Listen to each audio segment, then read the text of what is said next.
Don't work when you stop traffic going Yeah. one way in. I'm sure pizza. Do you guys call each other? I don't know if you are, but I wear plaid almost every day. Yeah. So Good morning, everybody.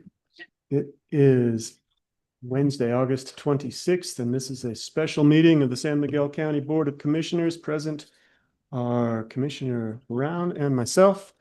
Commissioner Gleason is unavailable. Mr. Tooley, I do see your hand up. Give me just a moment to get this meeting on track, and then we'll have you shortly. We're going to open our meeting with a moment of silence for grounding and gratitude.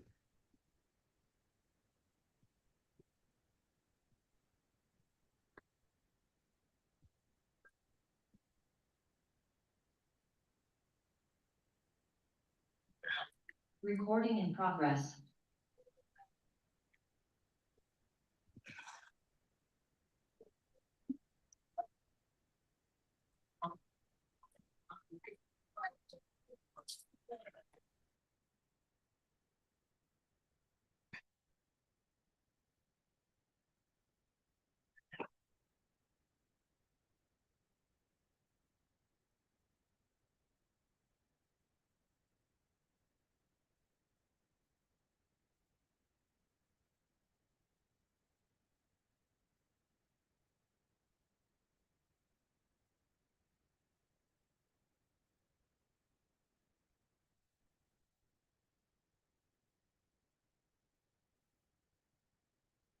Thank you, everybody.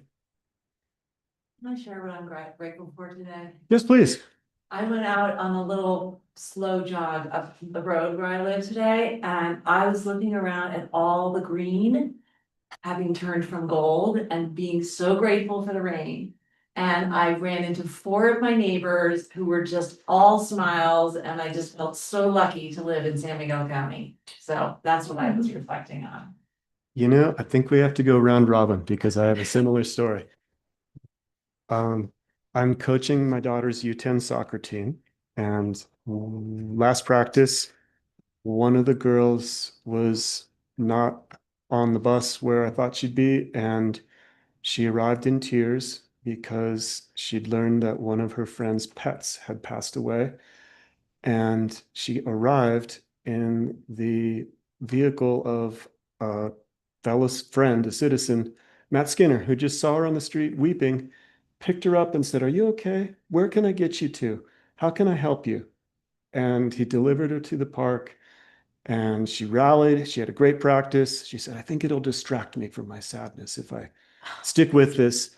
And I realized through Matt's actions how grateful I am to live in a small community where people care and where kids can get in other people's cars safely and with confidence and get where they need to go. Anybody else got some happy gratitude they want to share? This is your moment, Star. I'll share that my niece had a car accident in my car that she was borrowing on Monday. And it was blocking Keystone Hill. And I called Clay Armstrong and he said, my closest tow truck is 3 hours away. But let me shut down the shop and come get you myself. Because I know how important this is. So grateful for those connections and people caring and stepping outside of their normal protocol. Would not happen in a big city, at least not without greasing someone's palm. Maura, do you got anything you're happy about? Spot. You can just say, no, I am not happy. That's to be grateful for. Well said. Carmen, do you want to come tell us what you're grateful for? We were talking about it earlier.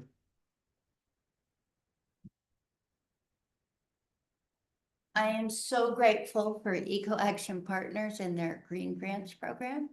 So I received some money to help me get a heat pump in my new addition in my current home. So I'm feel very, very fortunate. Well said.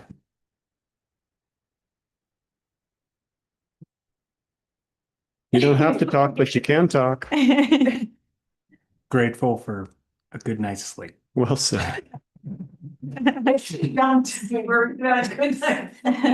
You say young, but this bald spot's not saying young.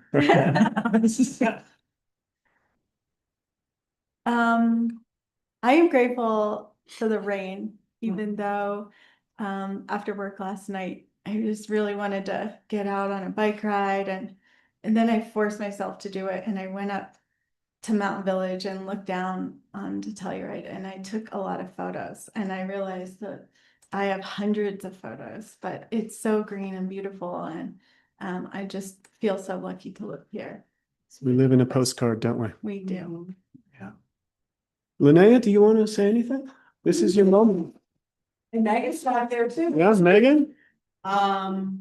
So Star is grateful for rain. I'm grateful for not huge impactful rain that causes flooding. It's the right Because I've been amount. Working in Uray County on the burn scar. So we're just lucky we haven't had another sluice of flooding and devastation down there. So I'm grateful for the rain, but grateful that it's kind of kept away from the burn scar. So yeah.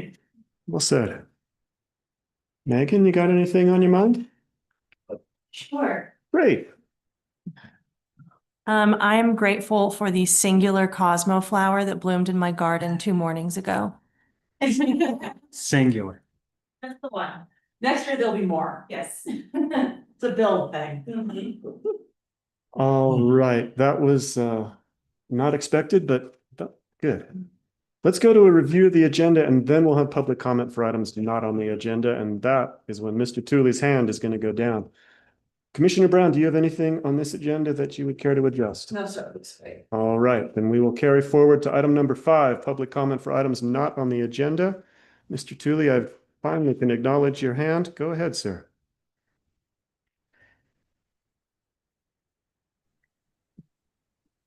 Hey folks, well, I'm grateful for this last week. Since I left Telluride, I've been to Montrose, substantively, uh, Delta, Hotchkiss, Paonia, Marble, Redstone, Aspen. The first time I've been in Aspen in over 45 years, and my first time ever in the Wheeler Opera House.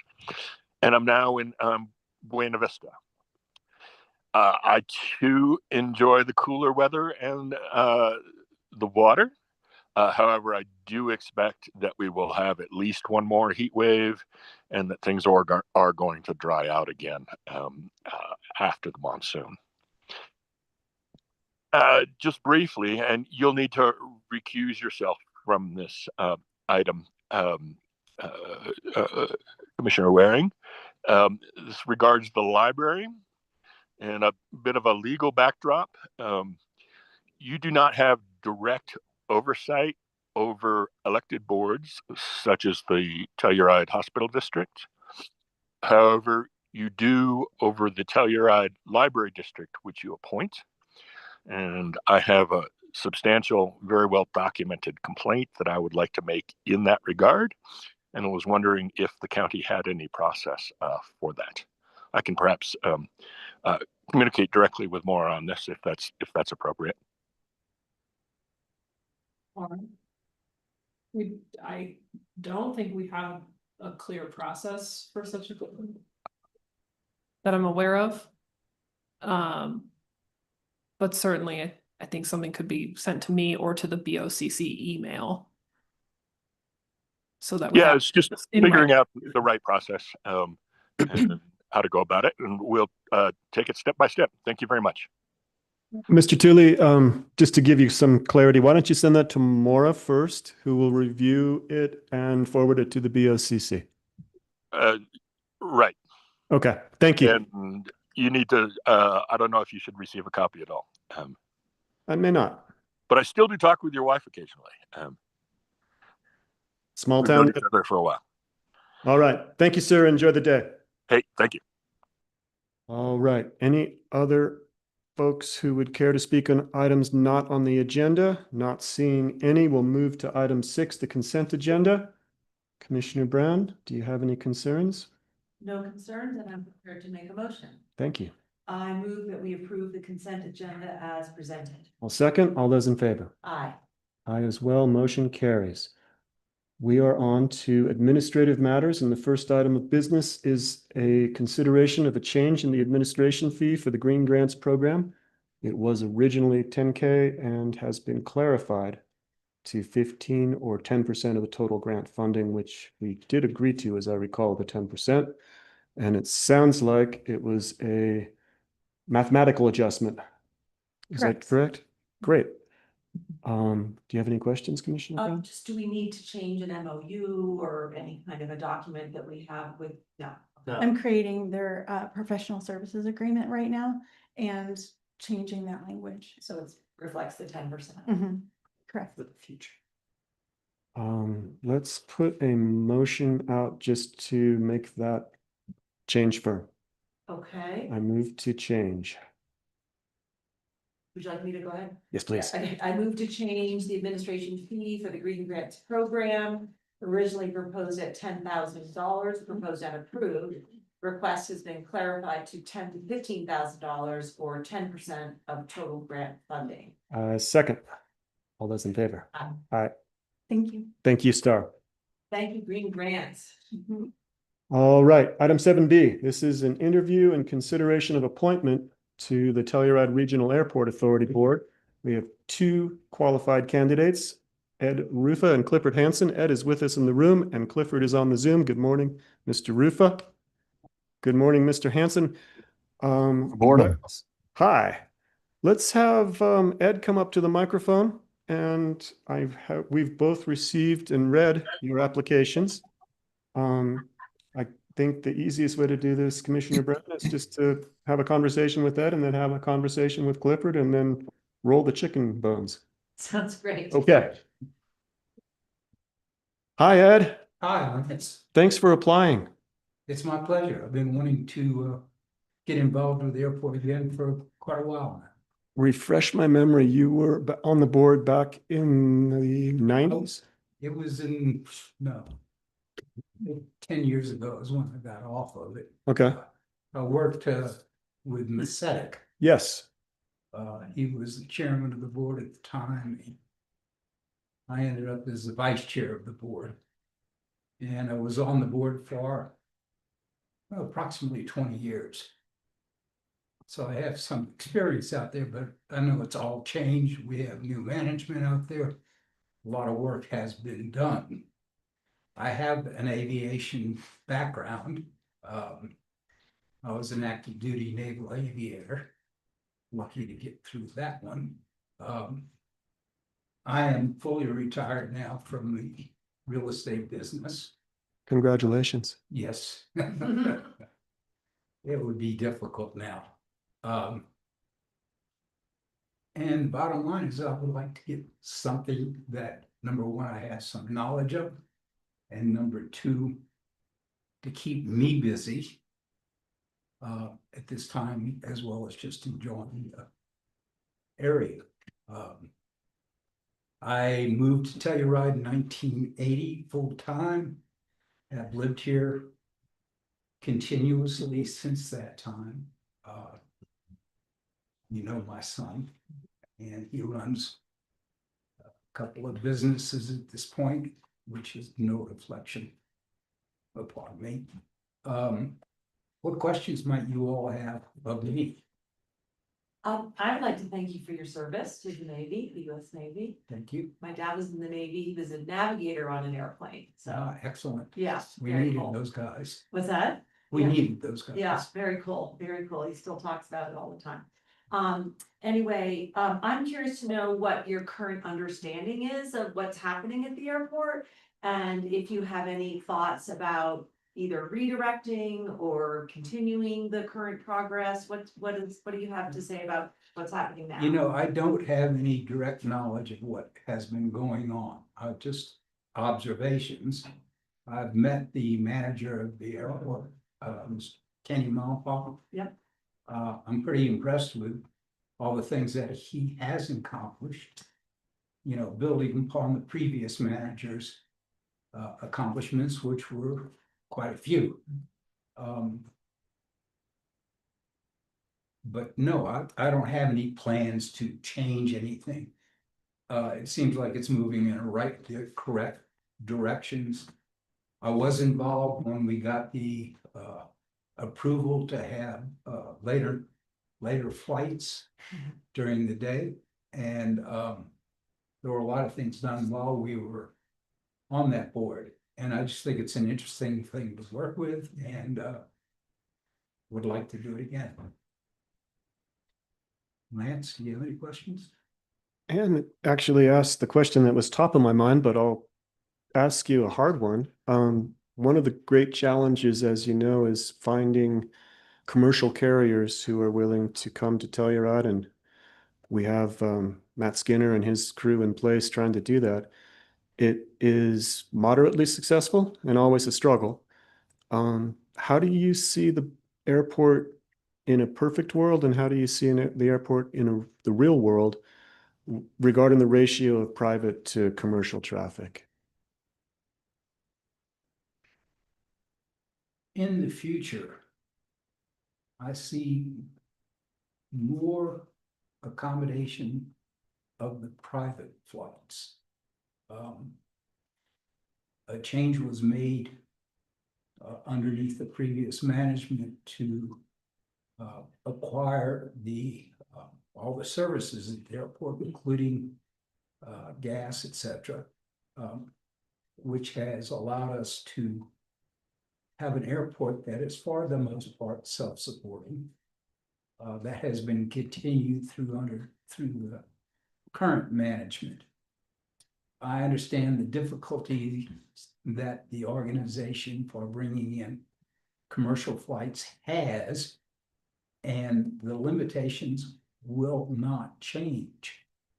The length of our runway, the altitude of the runway, the requirement for some additional education on the part of pilots flying in and out here, that's all integral to the success of the airport. We've not really had any problems with accidents, et cetera, over the years. And hopefully that continues, because the people that do come in take the time to learn what is necessary, but there are limitations that commercial flights really can't deal with at this point in time. Thank you. So I see that being where the direction that the airport will continue in. I think that's a realistic viewpoint. Thank you. Yeah. I think that does it for me. Thanks for coming up here, Ed. Okay. I've got one other question. Knowing that there's other board members, have you had a chance to take a look at the current board roster? Have you had a chance to speak with any of those acting Question. I members? spoke to Mr. Malone, was probably a year ago, Mhm. but I have not had an opportunity to meet any of the other board members.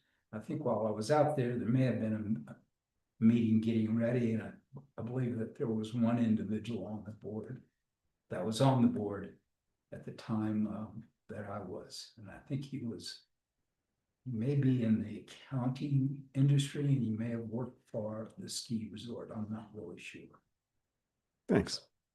Memory is an issue. All right. Well, let's go to Mr. Hanson. Good morning, Clifford. Good morning, commissioners. How are you? Good morning, Ed. Good morning. Um, And go ahead, sir. Thank you. I moved to Telluride in '07, and I lived in town for most of that, and then moved up to Aldosoro in 2020, 2021 maybe. And the reason I'm applying for this seat is I resigned my town seat on the airport board after there were some state laws just to be compliant with the board directives and state directives. I resigned my seat for the town, and I'm applying for the vacated seat here at the county. I've been on the board of the airport since 2019. As I just mentioned, I'm a San Miguel resident, which is why I'm seeking the county seat. I'm a pilot. I own an aircraft. I use the Telluride Airport at least a couple times a week, so I have a lot of firsthand knowledge of the airport and the general aviation user perspective. I also, when I first moved to Telluride during the renovation, I drove a 100-ton dump truck.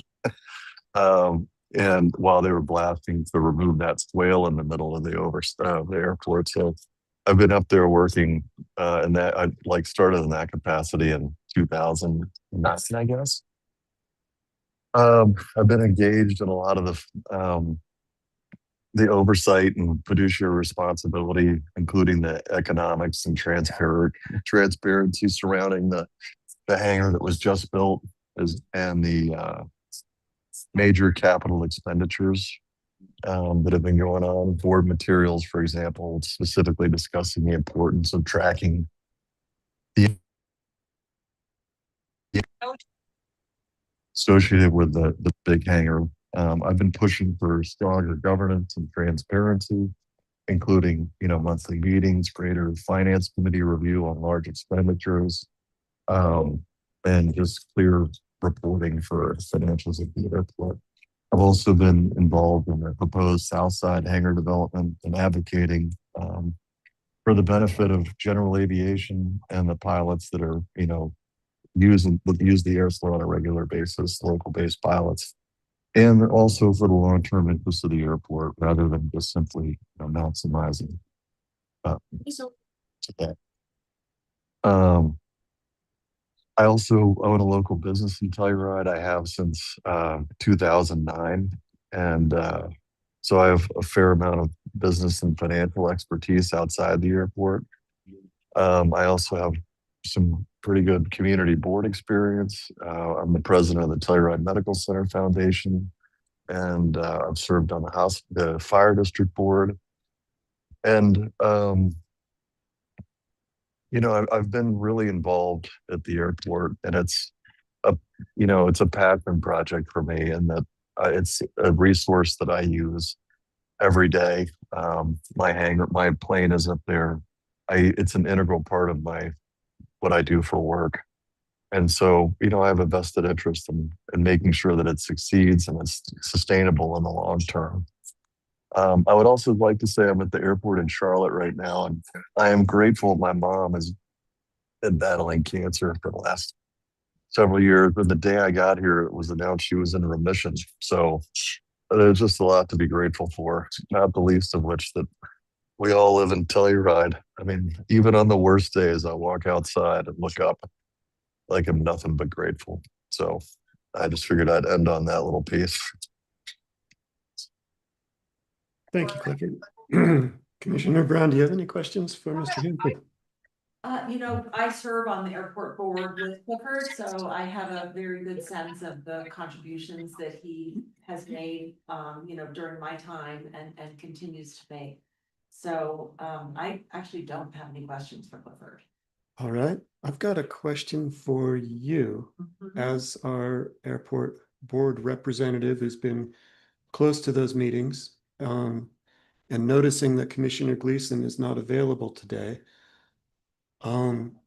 Is the seating of a candidate for the county mission critical, time sensitive today, or would it be beneficial to have a 3-person board? I ask because there's a possibility of a tie or a deadlock. And if it is time sensitive, I'm inclined to go whichever direction you vote to get someone seated, because we have 2 qualified and excellent candidates. And honestly, I don't have a firm favorite. I like them both, and I think they're both capable. So if you feel that it would be beneficial for us to have a 3-person decision, we can. If you've got a sense that we need to make a call and get that seat filled, let me know. Sure. Well, right now, as you know, we have a vacancy, but we do have an alternate, Peter Scoville, who's very engaged. So the county is currently represented on the board. I don't really like the idea of me being, in the sense, the only decision maker. Yeah.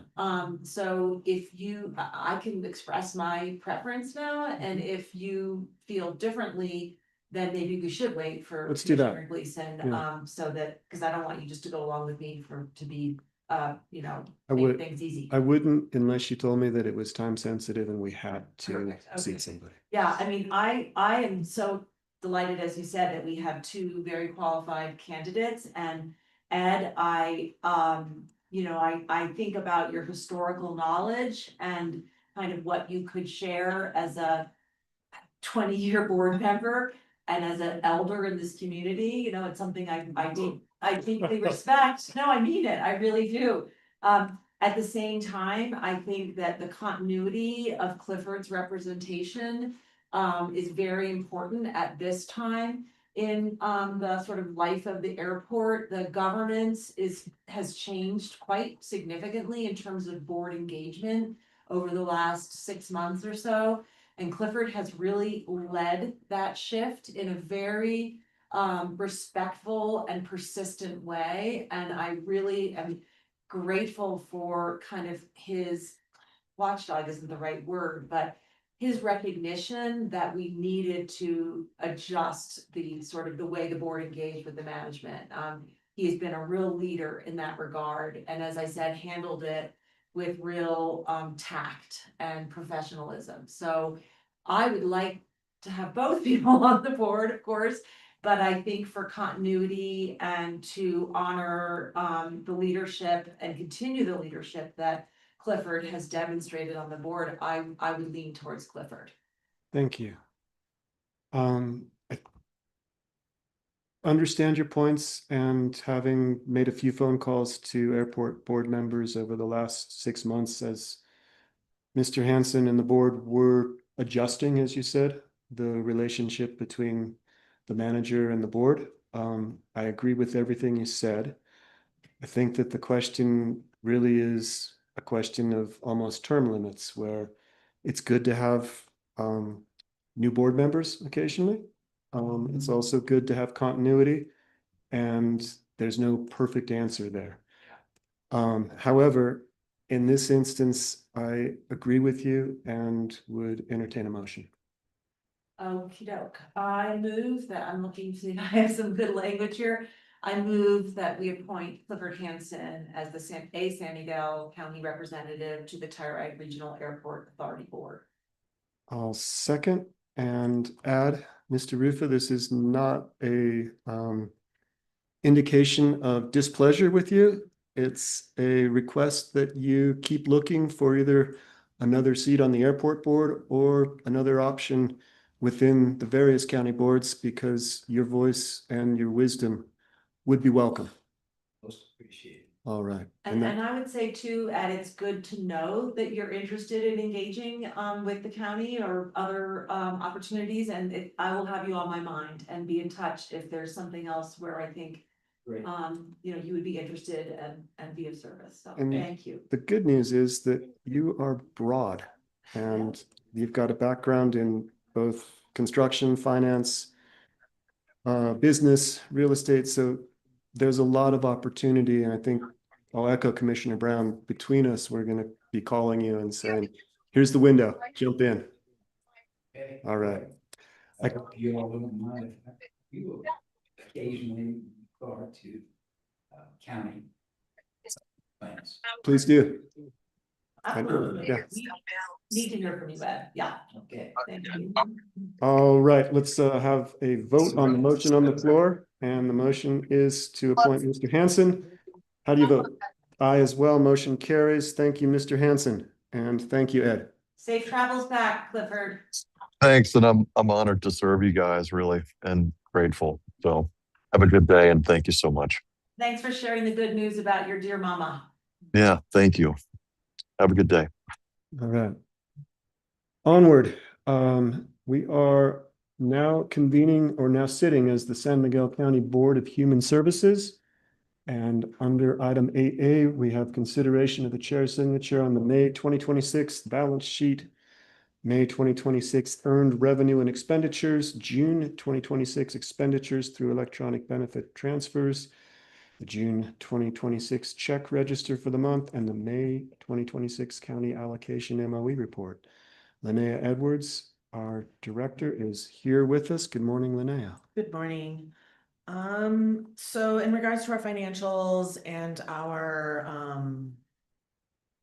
our financials, what you're seeing is we are working on closeout for our fiscal year. So you'll see that next month, our June closeout, working to see where we overspent in our allocation to be covered by what we put in our budget. And so, Jen is furiously working on budget and furiously working on closeout.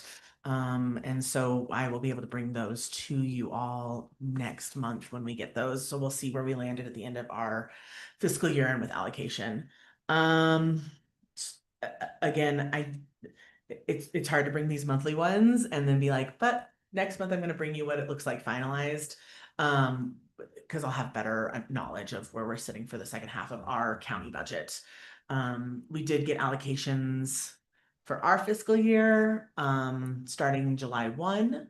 And so part of our conversation today will be based on some of that, but just knowing that there is a little reduction in a handful of places in our allocation that I don't think will lead to significant problems yet. I think that we know HR1 is still around. And I gave this same kind of conversation with the board in Uray yesterday, knowing that there's some conversations around cost sharing with the state for our SNAP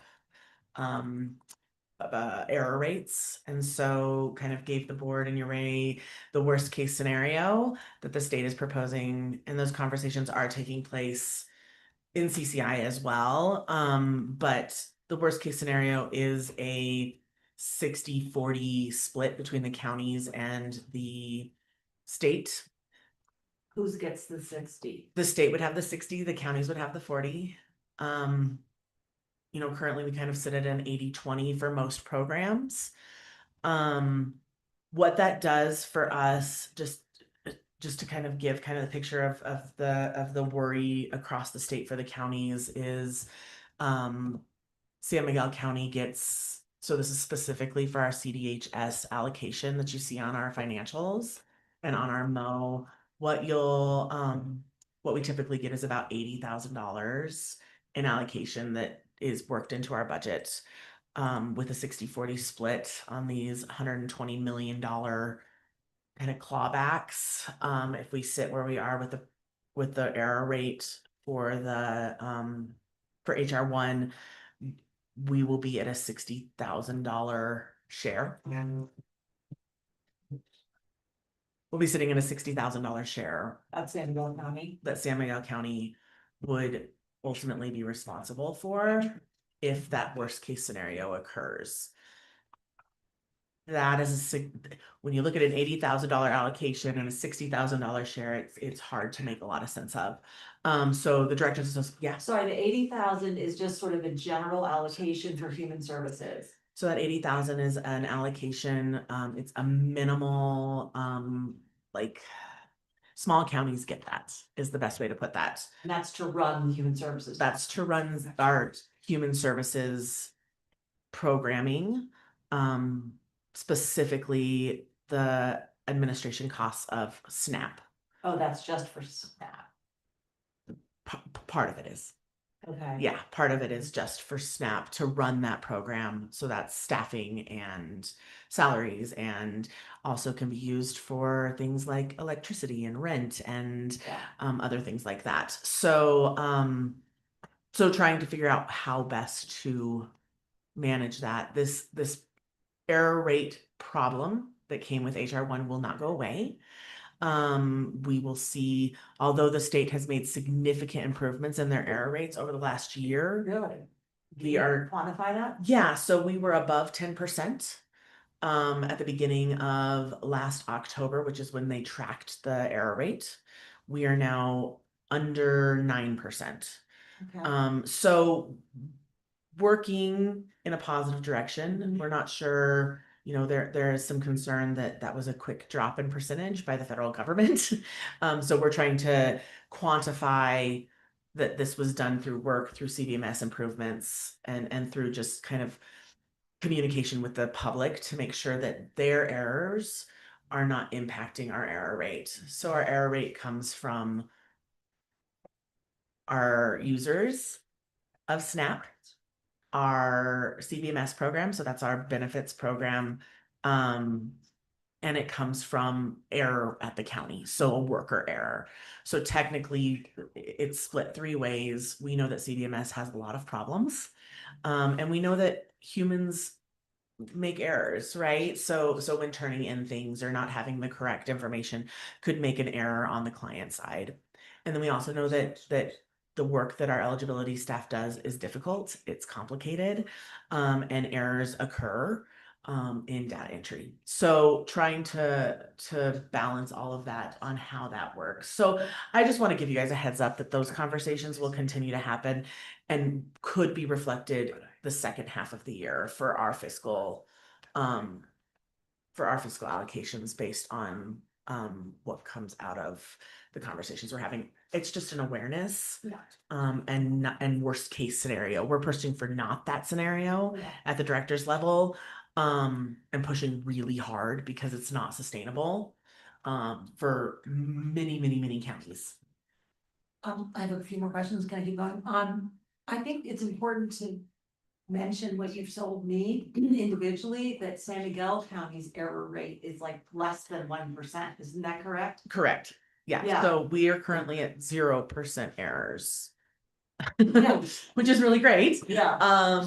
But it also, but it's a equitable county share, I think, is that worst case scenario. So any of those counties at that 0% would see that 60,000, which I think is the lowest share as far as I can read in the spreadsheet that the state has given us. So they are giving us some credit for our low error rate. Yes. They're not just spreading it out sort of by population. I think it's a little bit of both in that Yeah. equation. And then there's a couple other scenarios that could happen in that. There's a couple other scenarios they propose. And we're pushing for a couple other scenarios, specifically for those counties that are sitting at 0% errors or under 1%. Where we're doing the work, we're making sure people are served and we're not making errors significantly. And what's the number that the state needs to get under in order to avoid a clawback? Yeah, so we need to be under 6.5%, I believe. Okay. To not have those clawbacks, and they increase they're in 3 stages. So anything over 15% is not having clawbacks.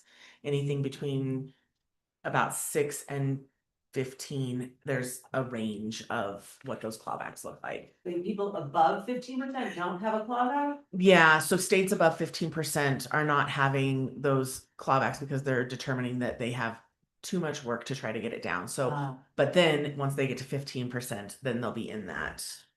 Yeah. That's real So, incentive. so we could start making a bunch of errors and launch over 15. We could. I'm not sure that that's a good idea. I have another question. So right now we're getting that $80,000 allocation. There's concern we might have to contribute 60 to the clawbacks. Will we still get the 80, or is that like are we gonna lose the allocation and have to pay the 60? So we would still get the 80. Okay. And then there would be that 60,000. So my thought when I look at it in my very remedial math skills is really it looks at like $25,000 in our CDHS allocation if it wasn't county only money. So we'd have about $20,000. You mean the net The of net. the 80 and the Yeah. 60? Okay. Yeah. Yeah. So trying to just figure out what that looks like long-term in our budget and in our fund balance and how we manage that over the next handful of years. Cause it's, like I said, it's not going away. And hopefully it gets better, but it's not going away. So it's really just an awareness. And like I said, I brought this up to the Ouray County Board yesterday and felt like it was important for me to just bring the awareness to you guys that we'll probably ask to be on a work session when we know what it's going to look like so that we can have a much more in-depth conversation around what that looks like. I do know that there is going to be, again, on our allocation for our human services admin, what you'll see next month is we did, again, overspend a little bit in our allocation, but is covered within our budget. Just so you guys know. Thank you. You're welcome. Linnea, I am kind of reassured. And I know that next month we're going to be operating with more information, both the final budget closeout from you and also with more clarity from what, if any, changes are going to be made. So let's set those future questions aside, at least for 30 days, and focus on the question in front of us, which is the approval of all the current balance sheets and et cetera. Do you have any direct questions on that? Okay. Is there anything, Linnea, that jumped out at you that we need to be aware of? I didn't Really? notice anything either. It felt pretty in the vein of normal. Okay. As of right now. Okay. In that case, I'd entertain a motion, please. I approve the chair's signature on the May 2026 balance sheet, May 2026 earned revenue and expenditures, June 2026 expenditures through electronic benefit transfers, June 2026 check register for the month, and the May 2026 county allocation MOE report. Thank you. I will second, and I see Mr. Tooley has a hand up. Mr. Tooley, do you have a comment directed to the motion on the floor?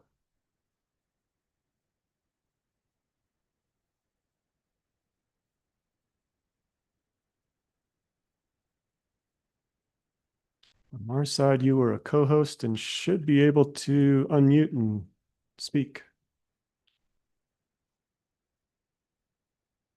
However, that's not happening. It's too bad. It was working so well just minutes ago. What to do? There we go. I see you. Excuse me, I was off doing a photo save and it wouldn't let me come back. Thank you for the opportunity to speak. I have a follow-up on this, the impact of the big beautiful bill. I sit on the Western Colorado Medicaid Advisory Board. It's a federally mandated advisory board that heard a presentation on these from assistant director of PICPUF. I'm forgetting that, Stephanie Denning, I believe. He did a presentation on their analysis of their ongoing analysis of this back a couple months ago. And most saliently, there was also a excellent New York. They're still in process on these questions as well. Most saliently, there was an excellent New York Times piece on the state of Arizona on that SNAP aspect, which has a lot of overlap with the Medicaid in terms of the provisions and whatnot. Arizona implemented their changes early. They also had a staff reduction. So that New York Times piece, I don't have the link at hand. You can find it easily enough. There's also in their podcast daily, Arizona Medicaid cuts, and there are some substantial impacts there. One of the interesting things about those error penalties is that they do not penalize, as it was presented in this article, they do not penalize for errors against the client, only for errors the other way around. So that's kind of curious. And then just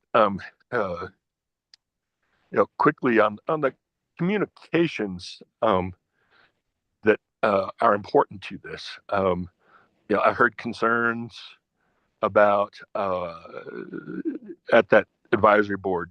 Everybody was concerned, or everybody who voiced an opinion was concerned about the PEAK system, which is the state system. And it's just really important to have professional communications all the way around from social service staff on these issues with vulnerable people, so that you don't just make up a number and deal with it because that's the way it is. You use a legitimate expression of authority and you do your citations, and you communicate responsibly with notice and all of that stuff. Thank you. Thank you. One of Linnea's great gifts is communicating responsibly and exercising her authority in responsible ways. Thank you. All right. Our next item for Linnea is consider. Oh, let's do that vote. It's time to vote. Aye. Motion carries. On to 8B, consideration of the chair's signature on the Department of Human Services Core Services Plan for the fiscal year 2026 and 27. Linnea, I know that we have a document in the package. I know that this is something that has been ongoing for a number of years.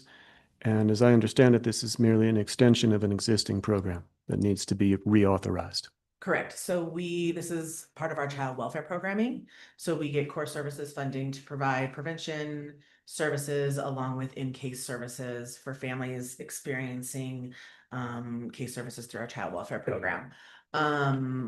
It has been going for a very long time. We get an allocation that we're able to use for really specific family needs, specifically two services in San Miguel and Ouray, because it's a joint plan.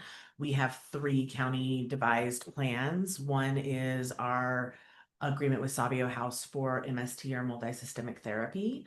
And so we're able to use that not only within child welfare cases, but as a prevention. For example, we may get a referral from our collaborative management program saying, hey, this very expensive therapeutic programming this family really needs. We don't think they maybe meet the requirements for a referral to child welfare, but man, they could benefit from this. Could we do a prevention case on this? That's something we could open up. We also have another, so our other 2 county devised plans. One is our family engagement programming. So we have an agreement with Carol Friedrich, and she provides all of our family engagement facilitation So that happens in the course of an open ongoing case, whether the family is non-court involved, or removed.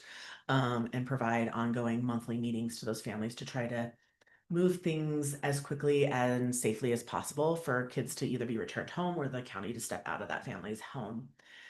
And then the third county design plan is through our family time. So we work with CASA of the 7th Judicial District to provide our family time for kids that are out of home to allow some supervised visitation, which is not what we're supposed to call it anymore, but for lack of better words, it's called supervised visitation.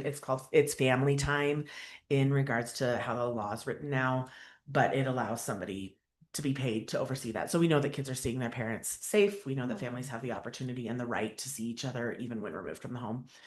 So those are just some county design plans, some general, every time we sign this plan, you'll see substance use and mental health. That can include drug testing, that can include any kind of mental health testing that we can pay for.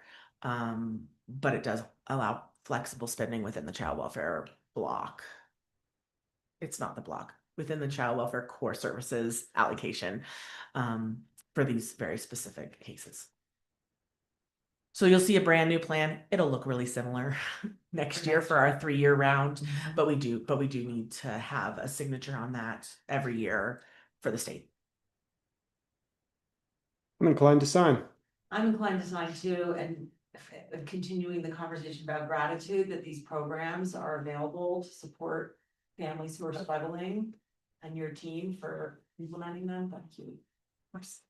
Move to approve the chair's signature on the Department of Human Services Core Services Plan for the fiscal year 2026 and 27. Second. All those in favor? Aye. Aye as well. Motion carries. On to a discussion of budget ramifications as a county resulting from the Colorado Child Care Assistance Program for Families, or CCAP funding. This is the hard one. Here we go. Are we able to display my PowerPoint? She should be able to share it. Does she have it? Oh, I can share it. Oh, I'm not on. Alex, can you share it?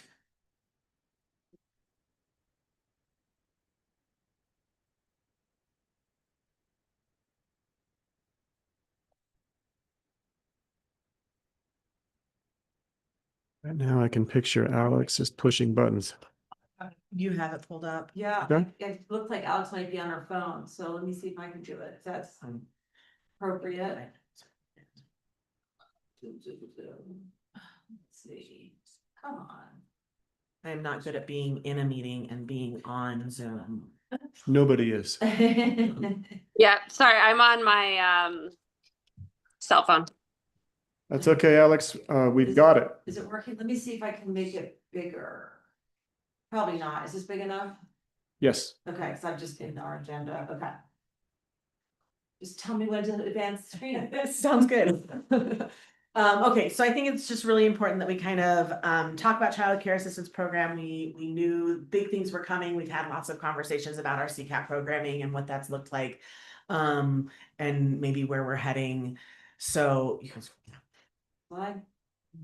So I think it's important to know where we are as of right now. And so, not that it's a yay rah rah, but we won in the overspending of our CCAP this year, as the highest percentage uses of CCAP in the entire state.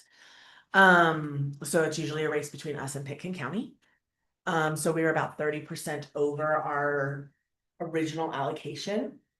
And so as you guys can see the numbers there, we get allocated $250,000. We spent $345,000. So we are over allocation about $78,000. Yeah. How do we actually make the decisions or how do we end up over allocating? Is it because we're required to serve certain number of children in a certain way? Or is it our choice to make that decision? Yeah, so looking back, we had the conversation about our wait list. We knew that we were going to overspend. We typically do overspend in our CCAP We typically are able to be made whole by closeout at the state and or our TANF underspend. And we were made whole this year. So I think that's important. So we were made whole this year by our closeout process with CCAP. So we're at a 0 for the allocated year of 25-26. And that is because we put ourselves on a wait list and we said we can't go over this number of kids being served, but we know the importance to our community to have kind of, maybe there's some attrition that happens, right? And kids fall off, kids come on, because we know the need for childcare in San Miguel County is significant. And so I think part of that is just knowing we're going to overspend, and we've kind of budgeted for it with the understanding that there are lots of counties, and we'll get to that further in the presentation. There are lots of counties that underspend. They're considered a childcare desert. They don't even have a childcare facility that accepts CCAP. So they get allocated based on population, based on socioeconomic status, based on other caseload factors, but they aren't able to spend their allocation. So that comes back to us, that comes back to state and closeout, ultimately tries to make everybody whole. At the end of it, for those like Pitkin and San Miguel that spend a lot in childcare. Now we spend a lot in childcare because we made a decision a handful of years ago to bring that rate up, to put it where the feds are saying we need to have it in a year anyways. So we're not looking at any other increase in rate unless some new rule or law comes into effect that we need to increase the rate. We're already there. And the rate of what, what? Per child per day. Okay, and that's because of those changes in federal law, like you have to, yeah, okay. Yep. Yeah. And so currently our cost per child is about $15,000 a year. Give or take a couple thousand on each end, depending on what facility, what agency they're utilizing childcare. So again, we were made whole for this year, which is really great. So we're kind of starting back at where are we going? You can advance the slide, Commissioner. So if you guys see, we have a reduction in our allocation for 26-27. That reduction is about, we were looking at it being about $70,000. However, we got more in our federal funding allocation than we anticipated as a state. So the reduction is going to be about $23,000 instead of the $80,000. However, we anticipate we're going to spend, what we spent last year in childcare. So we anticipate we're going to spend the $345,000 in childcare. So now we're looking at, an over allocation of about $117,000 in childcare alone. Now our childcare allocation, I took it from you. He took it. Our childcare allocation includes an admin part of that allocation. We overspend our admin because all of our allocation goes towards direct services. So those are direct services to the facility. I keep calling them facilities, I apologize, to the daycare centers to pay for care for kids. And so the county then has absorbed historically the position, the salaried position into the budget, knowing that we're putting all of that towards direct services. You can go to the next slide, Jared. Thank you. Linnea, let me back up just for a second, make sure I understood what you just said. What I think I heard was that the 117 overage that we're looking at for next year does not include the salary that we're paying to somebody to administer this program. So I think that's really important. So Gina retired in July. So we have currently Alex has currently absorbed that duty into her job. And we have projected to be able to do that right now through the end of the year. So we do have some salary savings within our CCAP programming. We are assessing pretty frequently the capacity of that and ability to sustain that absorption of that program. I think our wait list, we're functioning in CCAP the way that we would function if we didn't have a wait list. Can you repeat that, sir? Yeah, so we're functioning as the workload in CCAP as if there was no wait list. We are taking applications, we are working applications, we are approving applications, and then those families are going on the wait list. That's very different from a freeze. A freeze would say we are not taking applications. Right. And again, a year and a half, almost 2 years ago, we made a pretty conscious decision to say we don't want to do that. And learning this last year how difficult it is to come from a freeze to a wait list to open enrollment. So we made the right call. We made the right call. Yes. Good. We did. And so we've been on a wait list for almost 2 years, and we have seen that it hasn't skyrocketed. We have about 6 families currently sitting on our wait list. That's a lot more than we had the last time I heard. Yeah, so we had 3 Okay. at the end of the school year. We now have 6. Hoping to see some rotation as school has started again. But people are utilizing that service, and increasing that wait list doesn't help us fiscally. Right. By saying that we could increase the amount of children we could take into CCAP, it doesn't help us fiscally. I see Alex's hand is up. Yeah, Could we please let Alex give her a go. moment? Okay. Sure. Alex. I was just going to mention that some of the families on our wait list, their name is a placeholder, but there are some families where we're waiting for verifications. We don't know quite yet if they qualify. So it's not like we have 6 families that are like ready to go at the drop of the hat. They're qualified and they're ready to come in. They're kind of like a placeholder. And we still don't know quite yet if they are going to qualify. So that 6 number is fluid. Thanks. Thank you for the clarification, Alex. And thanks for taking on the extra work, Alex. Yeah, it's been a lift for sure, just trying to learn the program for Alex. And losing Gina, who I think is doing very great in retirement, but she was a wealth of childcare knowledge for us.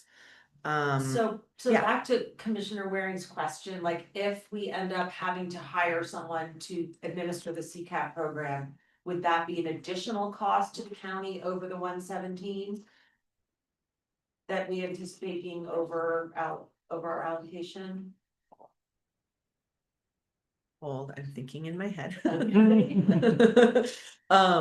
Did not anticipate that question, but I should have. You know, that's So I think come back with it next month. The answer is no. That Okay. overage includes what would be our entire allocation. Okay, great. Okay.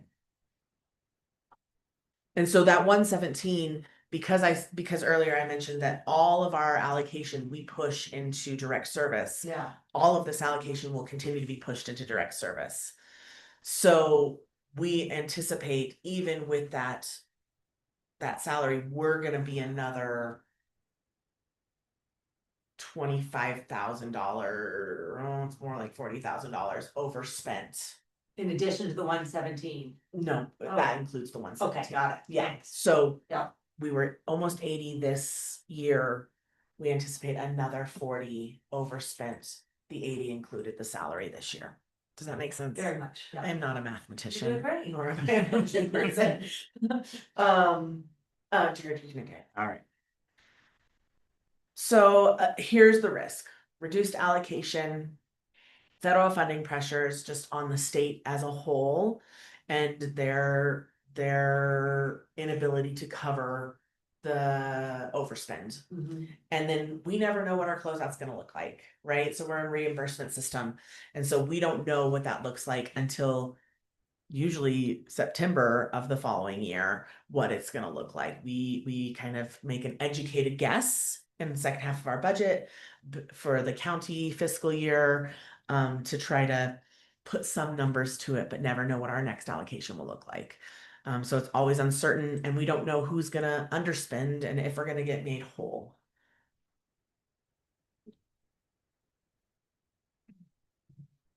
And so we can't count the state's gonna make us whole next year. Now, we do have TANF reserves, and we may underspend TANF this coming year, but there are also changes happening to TANF. And the way that those things can be administered and spent.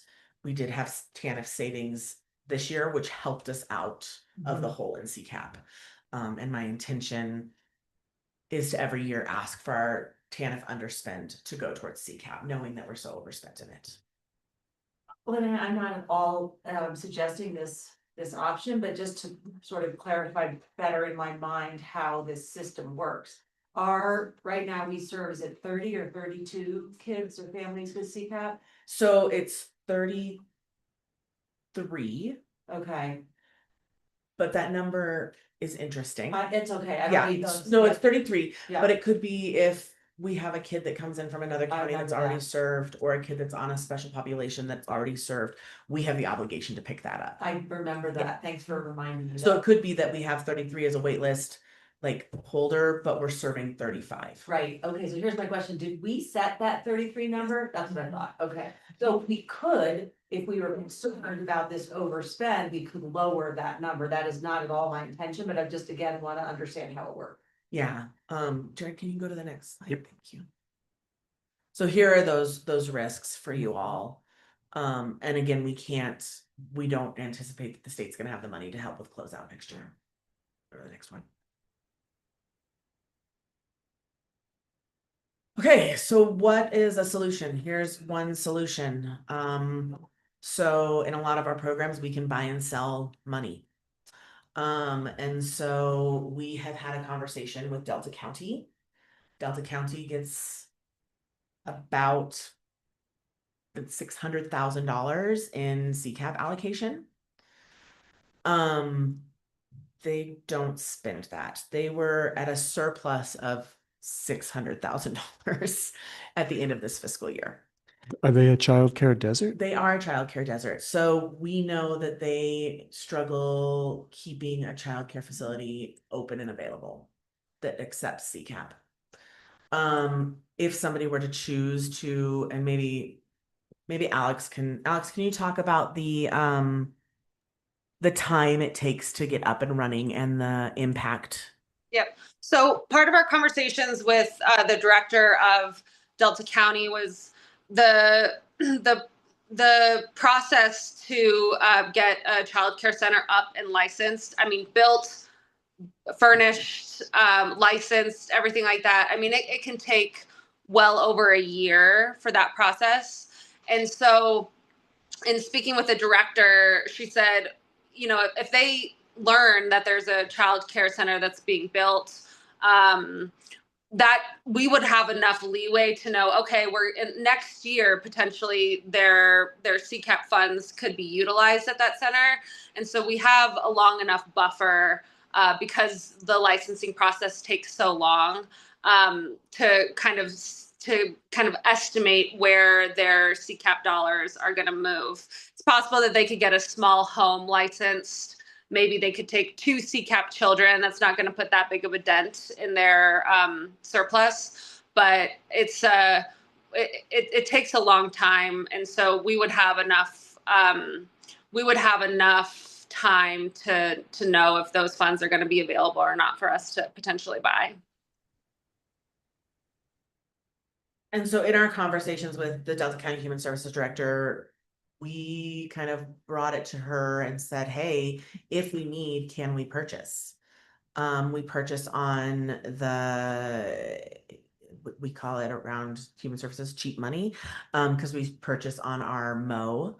So, and on our, it's a split. So we're not paying 100% of the funding. We're paying only the amount. I'm not very good at explaining it. We pay only the amount that is the county share, but we get the allocation. Or get the amount of allocation. So we're only paying the 20%, but we get the full 100% because we're paying the county's portion. So Lene, just to kind of characterize that, it would be us kind of saying, hey, Delta County will pay the administrative overhead fee if you give us your state allocation for that amount, right? So, and they may be willing to do so because they're like, we probably aren't gonna use it anyway. Yes. Yeah, so again, using the term cheap money is the best way to have kind of characterize it. Delta County Human Services Director has already had this conversation with her board as well to say, hey, if we need to help other counties, we have this allocation, we'd love to help them. Can we do that? They are inclined to say yes. And I've spoken with Jen Lyon, who is our finance administrator in human services. She agrees that this is a good solution. Maybe hopefully we get closed out, but if we don't, this is the next solution. Now we can purchase this prior to closeout. So we would know like April area. So next April 27, we would know what we're looking at. Linnea, can I ask a question, commissioners? Yeah. Yeah, I wanted to make sure, so largely what we would be doing is going ahead and kind of buying that credit before it goes to the closeout pool. Right, Correct. so Yes. we're kind of intercepting it before it actually goes to closeout because we have uncertainty about closeout. Correct. Yeah. At the 20 cents on the dollar. Right. Yeah, so we have kind of preemptively had that conversation with Delta County. We also know that there's a couple other counties in our region and then a handful of counties on the Eastern Plains that are in similar situations that they will spend their allocation and are very open to selling it. And so we have a couple options. Delta would be my first option, just knowing that they have a significant surplus, and knowing kind of where their allocation sits. And the relationship we have with Delta County, it makes a lot of sense. Alex, go ahead. Yep, I just wanted to add that we initially when our allocation when we got word that our allocation was going to decrease from that larger amount that Linnea mentioned, we got on a call as quickly as possible with Sarah Dawson, who's the head of the CDEC. We got on a call with her immediately and said, what do we do? And this was her guidance as well, to reach out to different counties for their allocation. So this has also been suggested and backed by the state as well as a solution. Thanks. I have two questions. Maybe this is a good time to ask them. My first one is, if we do this 20 cents on the dollar deal with Delta, obviously we're in their debt in a moral way, and I don't know if we're in their debt in a formal way. Is there something that we owe them, or is it just they've been really kind to us, and if they ever ask us for help, we better show up? Yeah, I think it's more of a moral way. Okay. Governor. I think that, and specifically in the Southwest, we're pretty tight, Yeah. our directors, and we do encourage to help each other in whatever ways we can, whether that's work on hand or if we're able to buy and sell. We do that with TANF, and it's done with childcare, kind of across our region. So it's a normal process. It's a normal practice. We just have never done it. Understood. And so it would be a new process for us moving forward. And again, trying to kind of intercept those funds before they go to close out. Understood. We would rather keep those funds here on the Western Slope to help us collectively as the Western Slope, right? Instead of that large return to the state going and covering And vanishing. Yeah, and covering one of the bigger tins, knowing that, again, Pitkin and San Miguel County, we are the users of the CCAP. Second question, and I think I know the answer, but I want to confirm. We talked briefly about the year-long minimum runway to build and license a childcare center in Delta County.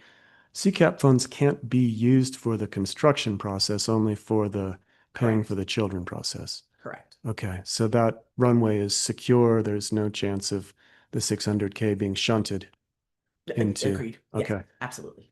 Then again, I'm gonna ask Jared or someone good with math to back me up. If I'm doing the math right, if we make the bet that we want to do 20 cents on the dollar preemptively, it's about a $23,000 to $25,000 expenditure in order to avoid a almost guaranteed $120,000 expenditure. Sounds right to my mouth. The math is right. It's just a matter of, is that number moves, correct? Yeah. Right. We'll know more in Yeah. April and then we can do the math again And in April is when we start having those conversations about mitigation around like our child welfare block. We have mitigation funds that we ask for, and in our other programming, we have some conversations in April start happening so that those kind of trades are making sense. Okay. Based on what I've heard, I think that it's wise to make this solution our primary plan A and to hold. When do we need to actually seal the deal with Delta County? Yeah, absolutely. Can you move this slide, Jen, Mhm. please? So here's what we're doing now. So here's what we're gonna do. We're gonna monitor our expenditures really closely. We're gonna work with Kathleen and Kathy are here. We're gonna work closely with Strong Start to see, where they're sitting. We still have UPK that's being stacked with child care. So Universal Preschool is being stacked with our CCAP funding, not braided, because that got changed in rule. And we have seen that has actually helped with that CCAP piece this year. So having that unbraided helped. I think maintaining what we have existing on our wait list and continuing to monitor that cost while still serving families in San Miguel County. That's important to us as an office and and I would assume as a board and as a community, that we continue to allow families to feel that they can apply and there maybe is some turnover. We're going to track that guidance from the state. We're going to look at closeout really closely. I get a closeout every month from the state where we're sitting. I have a spreadsheet that projects for every allocation we have what it could look like at the end of the year. So I try very carefully, and Jen does a really good job of tracking our projections. We will continue to have those conversations with Delta County, like, where are you? What's going on? Are you still open to this? Annie Gallegos and I have a very, very confident relationship in our 20 years of knowing each other. And just to clarify, because I was taking a note, I didn't hear this fully, the Delta County Commissioners were open to this arrangement and they understand it's with us and Yes. all of that. Okay, Yes. thanks. We are gonna, if for some reason Delta's goes away, right? Like that doesn't become an option, we will have those conversations regionally with our other partners that have excess CCAP funding, typically at the end of the year. And then I want to continue to keep you guys updated in this conversation. I think CCAP has been a big conversation for us. It is our most expensive allocation, the most expensive program in human services based on the amount of allocation we get. Can you advance the slide?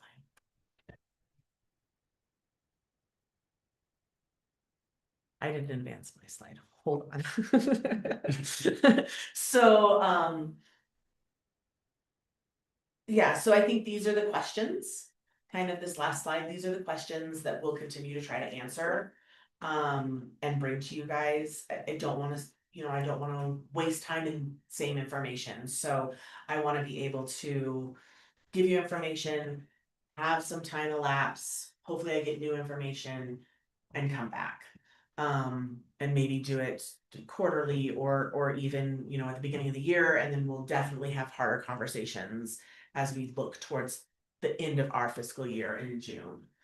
I want to give Alex a chance to say anything that she thinks I missed. I think I have anything to add. As far as my county plans that I just submitted to become a universal user, because I'm the only staff that it has access, so I have to be able to do everything. I just put that my access is temporary, and then we'll reassess at the end of December. So that gives us a little leeway to see what the workload looks for me, and if we need to assess, if we need to bring in additional staff, or if we're able to kind of allocate the workload and that kind of stuff. So that's kind of our time frame as far as the administrative staff costs to reassess at the end of December. So I think that would be a good time to give an update as well. And also to add to what Alex said, and I didn't bring it up in this meeting because we had so much to talk about, but CDC and CCAP is in our cohorting conversation. So that would be the districting conversation that moved to cohorting The conversation. hub thing? The hub, okay, just no longer the hub, Yeah. but I That's think cohort. The cohort, the okay. cohorts are what they're called, so they're in that implementation or that discussion work group. At a very high level with the governor's office and the state partners. But CDC is part of that, so could some of this share of the workload be shared across the cohort as we understand what that's gonna look like? Mhm. Possibly. So things could shift based on those conversations as well. I also think kind of leaving out of this, that same conversation is true for kind of those clawbacks. What's gonna happen in the cohorting conversation, so just on your radar, but CDC is part of the cohorting conversation. So again, it's been a little quiet. They're doing implementation work group with a third party. We haven't gotten a lot of information. I imagine CCI in December will be very heavy in SNAP cost share, cohorting, and CCAP. Jared. Linnea, just one question. Do you feel like there's any risk, knowing the state's budget situation, of them disallowing the trade or the kind of transfer, so that they do ensure that that comes back and they can settle statewide accounts versus counties doing that on individual basis? I haven't thought about that. I think that's I mean, I think that's a really good piece to put it, like, what are the other things we're doing as a risk? And potentially we could see that based on what we see in the governor's budget in October. And then whatever happens in January, right? Like, Right. we also, have the end of a governor era and a new one starting. We don't know Right. what's gonna happen. So lots of unknowns, and only can plan for what we think we know. Yeah, my thought therein is just understanding our risk, right? If we were to, let's say we continue in this conversation as we will, and we expand one seat on the wait list, right? And it's $15,000 a year. Arguably, if we can go buy that credit at 20%, right, we're paying $3,000 for that seat. But we're assuming a risk because we have to put out $15,000 and request reimbursement, that if they close a window, we're kind of on that hook. So Yeah, I'm gonna put that on my list of questions. Thanks for the sunshine I and don't know, rainbow. maybe we don't wanna bring it to their attention as a possibility. We should just fly under the radar. It's been a No, I'm practice for such a long time, this Yeah. buying and selling of different things. It doesn't impact this, in my opinion, it doesn't impact the state in any. It means service still happens, right? service still happens. Mhm. The allocation is being spent somewhere Mhm. versus it being spent at closeout. It's still being spent. Right. It's just being spent in a very different way. Mhm. I feel like that ability to do, the directors will push pretty hard back Yeah. on, because we know that our cost share of our allocations is only getting harder to maintain. Yeah. And so the directors, especially in our bigger counties, are really, really pushing. And we're very lucky in our association. Our president is a small county director of a dual county. And so she understands what dual county and small county workload looks like versus a Big Ten, which is just very different. When we say our allocation is $245,000 and we overspend it, it's a drop in the bucket for our bigger county partners. And so us needing $117,000 to make us whole is a month's budget for them in their CCAP allocation. So I think yeah, I think it's there. We do mitigation and child welfare, and I think this ability to buy and sell TANF and CCAP is there for the small counties, because of how different the allocations fall and how it's spent in different communities. I'm looking at your list of questions, Linnea, and the first three bullet point questions seem to me to be ones that we can defer Yes. because we're waiting for information. The fourth one, I believe I know my answer is yes. Commissioner Brown's nodding, agreed. And then I think Jared touched on my take on the final question with regard to the wait list. And my question before he spoke was going to be, could we get more of the 600K from Delta and eliminate our wait list? And Jared, I think, outlined the risk of doing so. And then that brought up another question, which is if we preemptively decided to sign an agreement with Delta County before any of the potential state changes at the governor's level or the legislative level were made, would that agreement be binding or could it be clawed back or changed? And I don't know the answer to that one. But that might be something that we want to find an answer to. And if it is to our advantage to make this agreement binding with Delta County before uncertainty strikes, it would be good to know when that decision date is and have that hard roll the dice conversation before then. And if we decide to lock it in, as Jared said, it's a bet, but it might be a winning bet. So let's find out when we absolutely have to decide and make sure that we schedule that conversation in advance with enough time to formalize something. And we can get on Sarah Dawson's calendar through this process with her and the timing of it. Yes. What makes the most sense? Do we preemptively do it? Do we wait till April when we kind of have an understanding of what our allocation overspend will be? We're happy to get on that schedule with her and have that really in-depth conversation now that we kind of feel like we have a direction of where we want to head. I mean, I don't anticipate that we're not going to be overspent. So that's if I was thinking, well, maybe we'll be made whole and close out. I just don't want to sit there thinking we're going to be made whole and close out, even though we do, and most likely we'll have the TANF both in our reserve and in our underspend to cover this. I don't want to deplete our reserve, even though TANF reserve will probably make us whole to $100,000 again. I don't want to deplete it with the changes coming to TANF and not understanding the state clawbacks of TANF as well, great yet, that are coming in the next couple fiscal years. So there's a lot of moving pieces.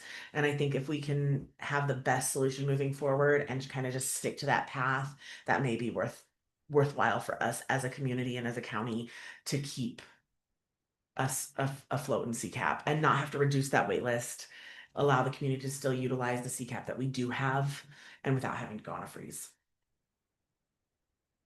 I agree with everything you just said, and my only additional thought is that it might be good to bounce ideas off Jared, who has pretty deep knowledge of both state and local and funding and is a good card player. Yeah. And it sounds like we're really starting to talk about playing poker, and the win is pretty good and the risk is obvious, but hard to quantify. And Jared has kind of been our sounding board for like, hi, we have a CCAP problem Right. from the very beginning. Right. I'll keep him in those conversations, and I think that one more mind as you gather information won't hurt. Agreed. Great. Mr. Tooley, I see your hand up. Oh, go ahead, Commissioner Brown. Just to address the questions I'm aligned with Lance, but sort of philosophically, I think it's hard for us to say where we would, what kind of decision we make financially, because we haven't yet seen our budget for next year. Understood. So that's another thing we need to kind of wait and see on, but personally, if assuming our budget is in reasonably good shape, I'm getting nuts. I mean, I would be more in favor, as somebody mentioned, with the option, or Jared, I guess, of getting this cheap money from Delta to maybe reduce our wait list by increasing the number of kids we serve. But my question is, and I also wonder if we want to hear from Bright Futures from Strong Start before we hear from the public, we'll see. But my question is, I remember we had a conversation about the people who were on the wait list who had qualified and whether they are being served by Strong Start, or are they really just being hung out to dry? Can you remind me how those folks That's are? probably a better question to be answered by Strong Start, who can talk about that. Please. I think come on. Yeah, come on up. Yeah. Where'd you go? grab any microphone and speak directly to it, and then everyone on the Zoom can hear you as well, Kathy. So in the meantime, while they're on the wait list, Strong Start is able to help out. We just are not able to help out to the same amount of money that CCAP is. And I think is part of the process that if they're requesting Strong Start funding, they're also doing a CCAP application to see if they qualify or get put on wait list. Yes. Yeah. Kathy, can you just give me the numbers on that? Like if we're typically, if CCAP is typically subsidizing somebody 15,000 a year, how much of that is Strong Start able to cover for the people on the wait list? It totally depends on what their income and the number Yeah. of days that they're enrolled. So, Okay. yeah, it's harder to calculate that and it's kind of all over the map. Okay, I just wonder if, are we able to give them enough money that they can actually enroll the kids, or do we need to adjust, those metrics during this time for people on the wait list? I'm not sure how much leeway we have with adjusting the matrix to make sure that we can cover everyone who applies and qualifies. So we take into consideration if families are currently receiving CCAP, if they're receiving UPK, like we take all of those into consideration and then determine awards based on what their tuition looks like, what other assistance looks like, and then what their income is. Okay. Yep. So, yeah, so we definitely are able to help out in the meantime.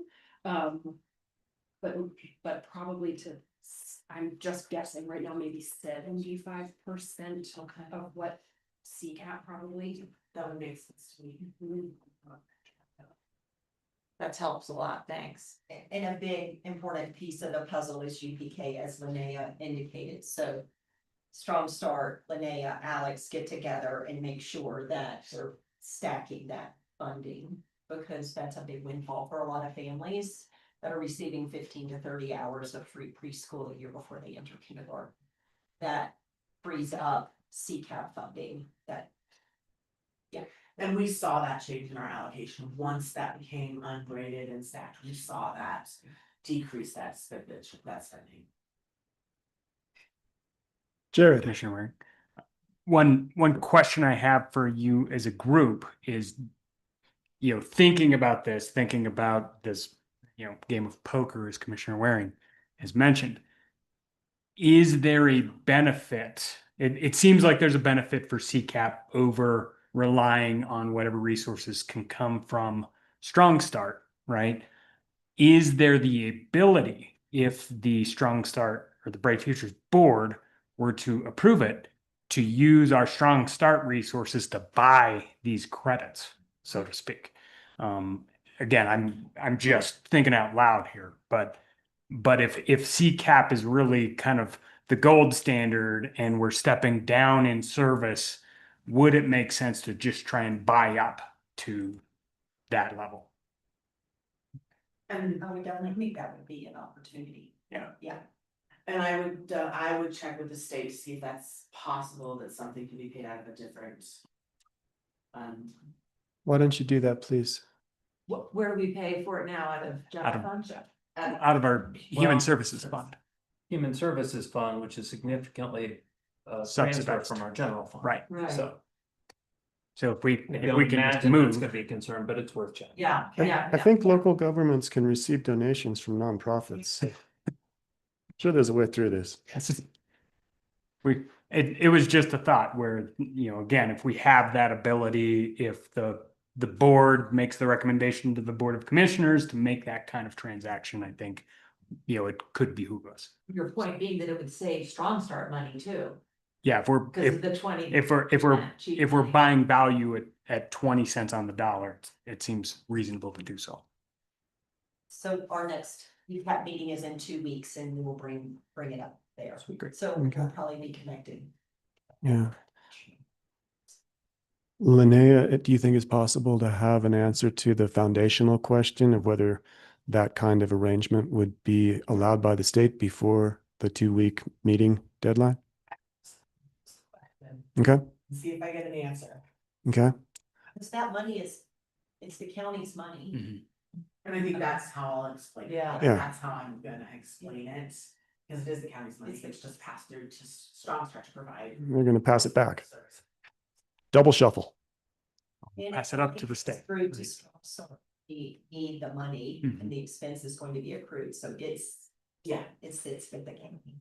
Oh, right, it does, yeah. Is there anything else you two wanted to share and add to what Linnea and Alex have presented? I don't have anything to add. I love your PowerPoint. Share it with us. Super helpful, and we are super grateful for the county's commitment to CCAP. We also serve Delta and Montrose, and Montrose being on a freeze and now trying to get off the freeze is just, I'm just so grateful that a year or two ago that the decision was made to do the wait list and not the freeze, so we'd be having much different conversations today, so thank you. All right, Mr. Tooley, your hand is up and we are ready to hear your thoughts.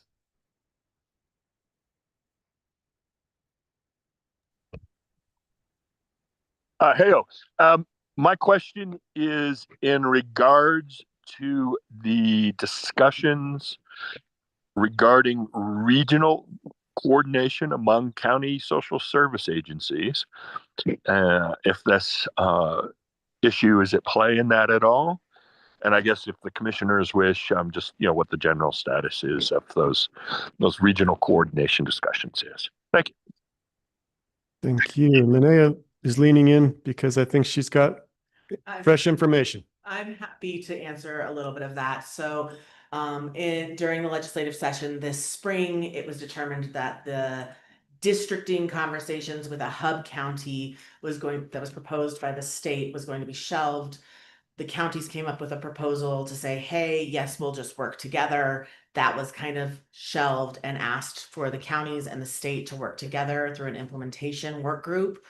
In that decision through the JBC, they were ordered to have a third-party facilitator to help have those conversations to determine what the counties proposed as cohorts. That means that the counties in that conversation would stay independent with agreements across maybe not regional, but like-minded or like-sized or like population counties.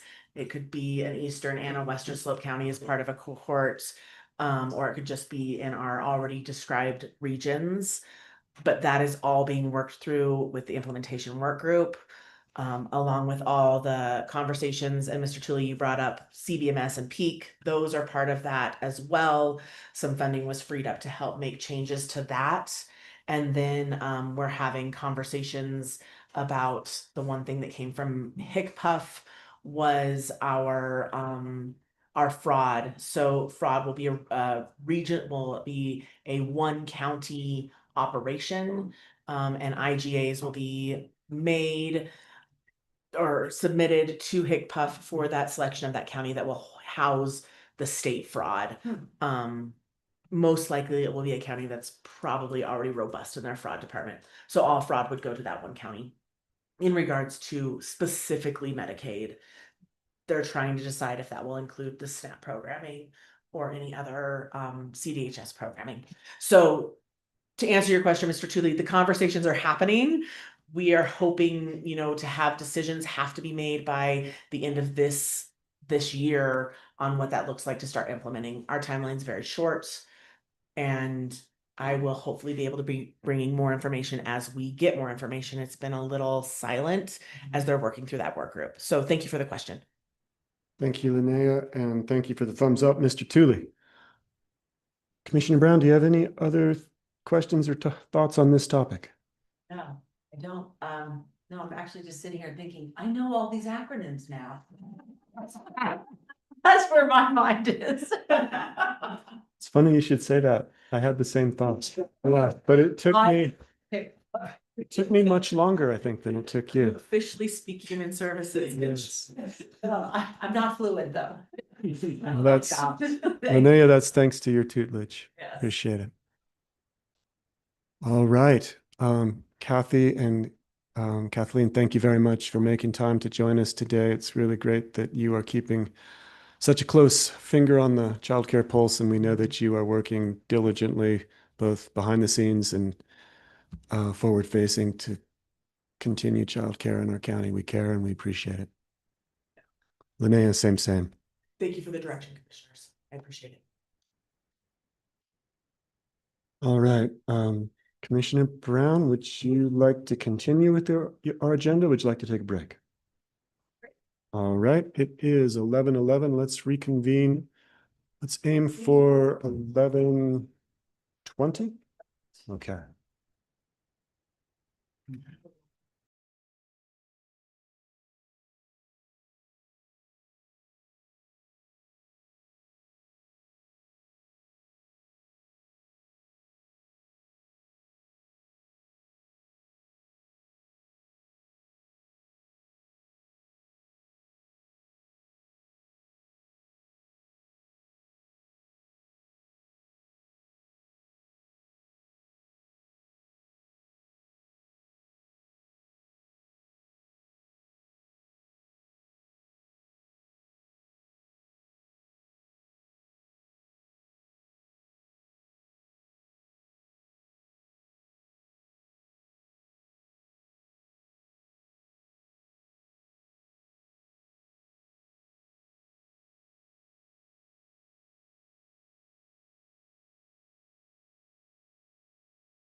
Is fracking the whip.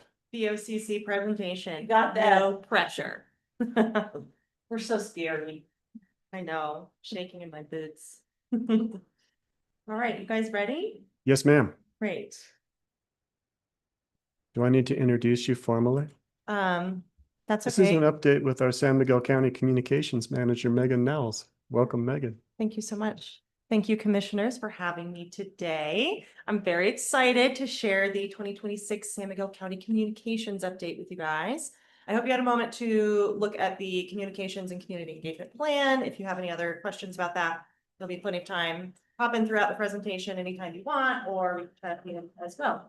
And there goes the first big truck. Oh, it's so nice though. I know.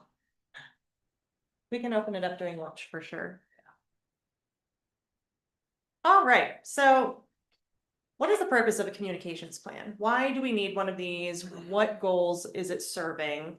Our number one or our primary goals for having a plan, a strategy for our communications is to increase transparency for what is going on behind the scenes and to strengthen our community relationships. That's something that we've really been wanting to focus on is making sure that the folks who live in our community know that we're a trusted resource and they don't have to second guess whether the information that they're receiving from us is legitimate or how verifiable it is. They know that this is a great resource where they can go preemptively to look for information for questions that they have. So how do we do this? We first want to identify what our county priorities are. What are the messages? How can we condense that information to make it digestible for the public? Making sure that we're communicating consistently and predictably for people. So it's not just once a month we're popping in and saying hi. And ultimately that's going to increase public awareness and understanding of what the functions are of the county and how things work in here. We're really interested in telling San Miguel County's story. And that doesn't always just mean what good things are happening here. Sometimes that means what challenging things are happening, what other land use code amendments are being worked on, what's being discussed at the county commissioners meetings. It's a lot of different things that we want to communicate to people, not just like, hey, someone has been here 10 years, which is great. We definitely want to share that information, but there's a lot of other useful information that we want to make sure people have. A lot of government work, as I'm sure you all know, can be a little complicated and intimidating for people who do not work in the public sector. It can kind of sound like you're speaking Greek. So one of my main goals is to try and take some of the more complicated things that we work on specifically with the Planning Commission and with the county commissioners, taking the information that's happening in this room particularly, and how can we make that information something that a general person in the public can understand.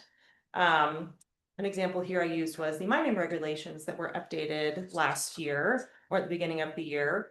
So that just gives you an example of, as you both know, there was quite a lot that went into that entire process. There were a lot of small details that many folks won't understand, and honestly, it might not be relevant to them, but what information do they need to know and how can we communicate that to them so that they feel like they're in the loop?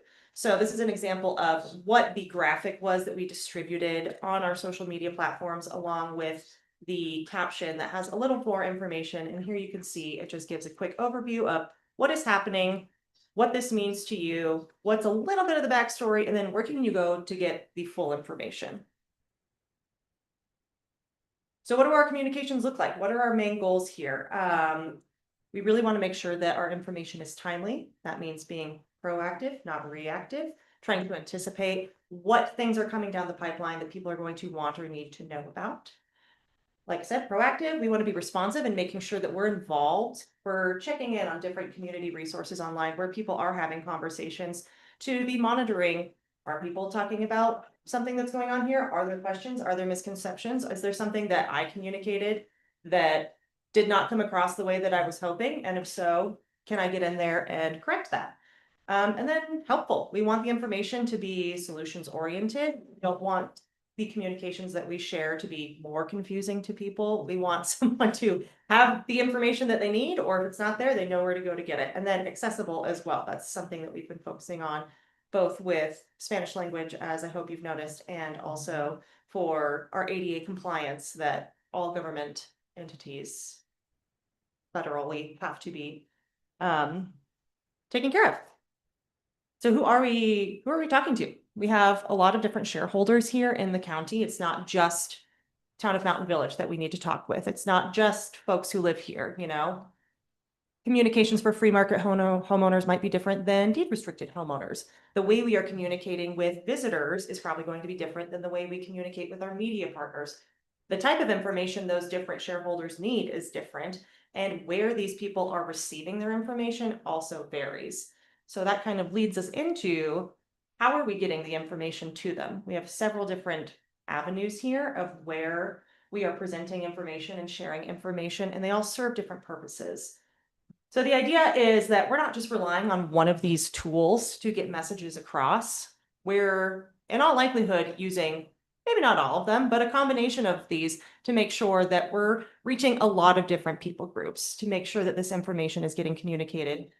For the website, that's where we want all of the information to be. All of the details, all of the minutia, all of the everything. We want it to be online so that if anybody really wants to sink their teeth into a topic, they have an easily accessible place, reliable place that they can go to, and they know with a little bit of poking around, they can probably find all the information that they need. Social media is more for grabbing people's attention initially and making them aware, introducing them to concepts of events that are happening, services that are going to be available or will stop being available. Our goal with social media is not to share all of the information of what's happening, but to clue people in on certain things that they should know about that are generally more timely, such as road closures or deadlines or something of that nature. Newsletters and email lists, those are more directed. You know, we have a Down Valley mailing list. We have different, those are more for our year-round community, and we are able to edit those groups more effectively as opposed to just putting something out on social media that everyone can see. We're usually a little more mindful with that communication just of who it's going to. It's a bit more pointed. Radio is great for folks who are not online. There's plenty of people still hanging around who don't use the internet. They don't use social media. How are they receiving their information? So making sure that folks who are participating in online radio or public radio, they have that. And that's also a great opportunity for us to talk more about certain, you know, we're able to interview people and get more context for certain situations that are happening. For instance, we had our radio show last week, Jared and I, and we were able to have Ryan Rigetti on and talk more about road and bridge projects, what is happening, why the timelines are what they are, what the processes look like. So it's able to give more context for folks, more than we can provide in online communication.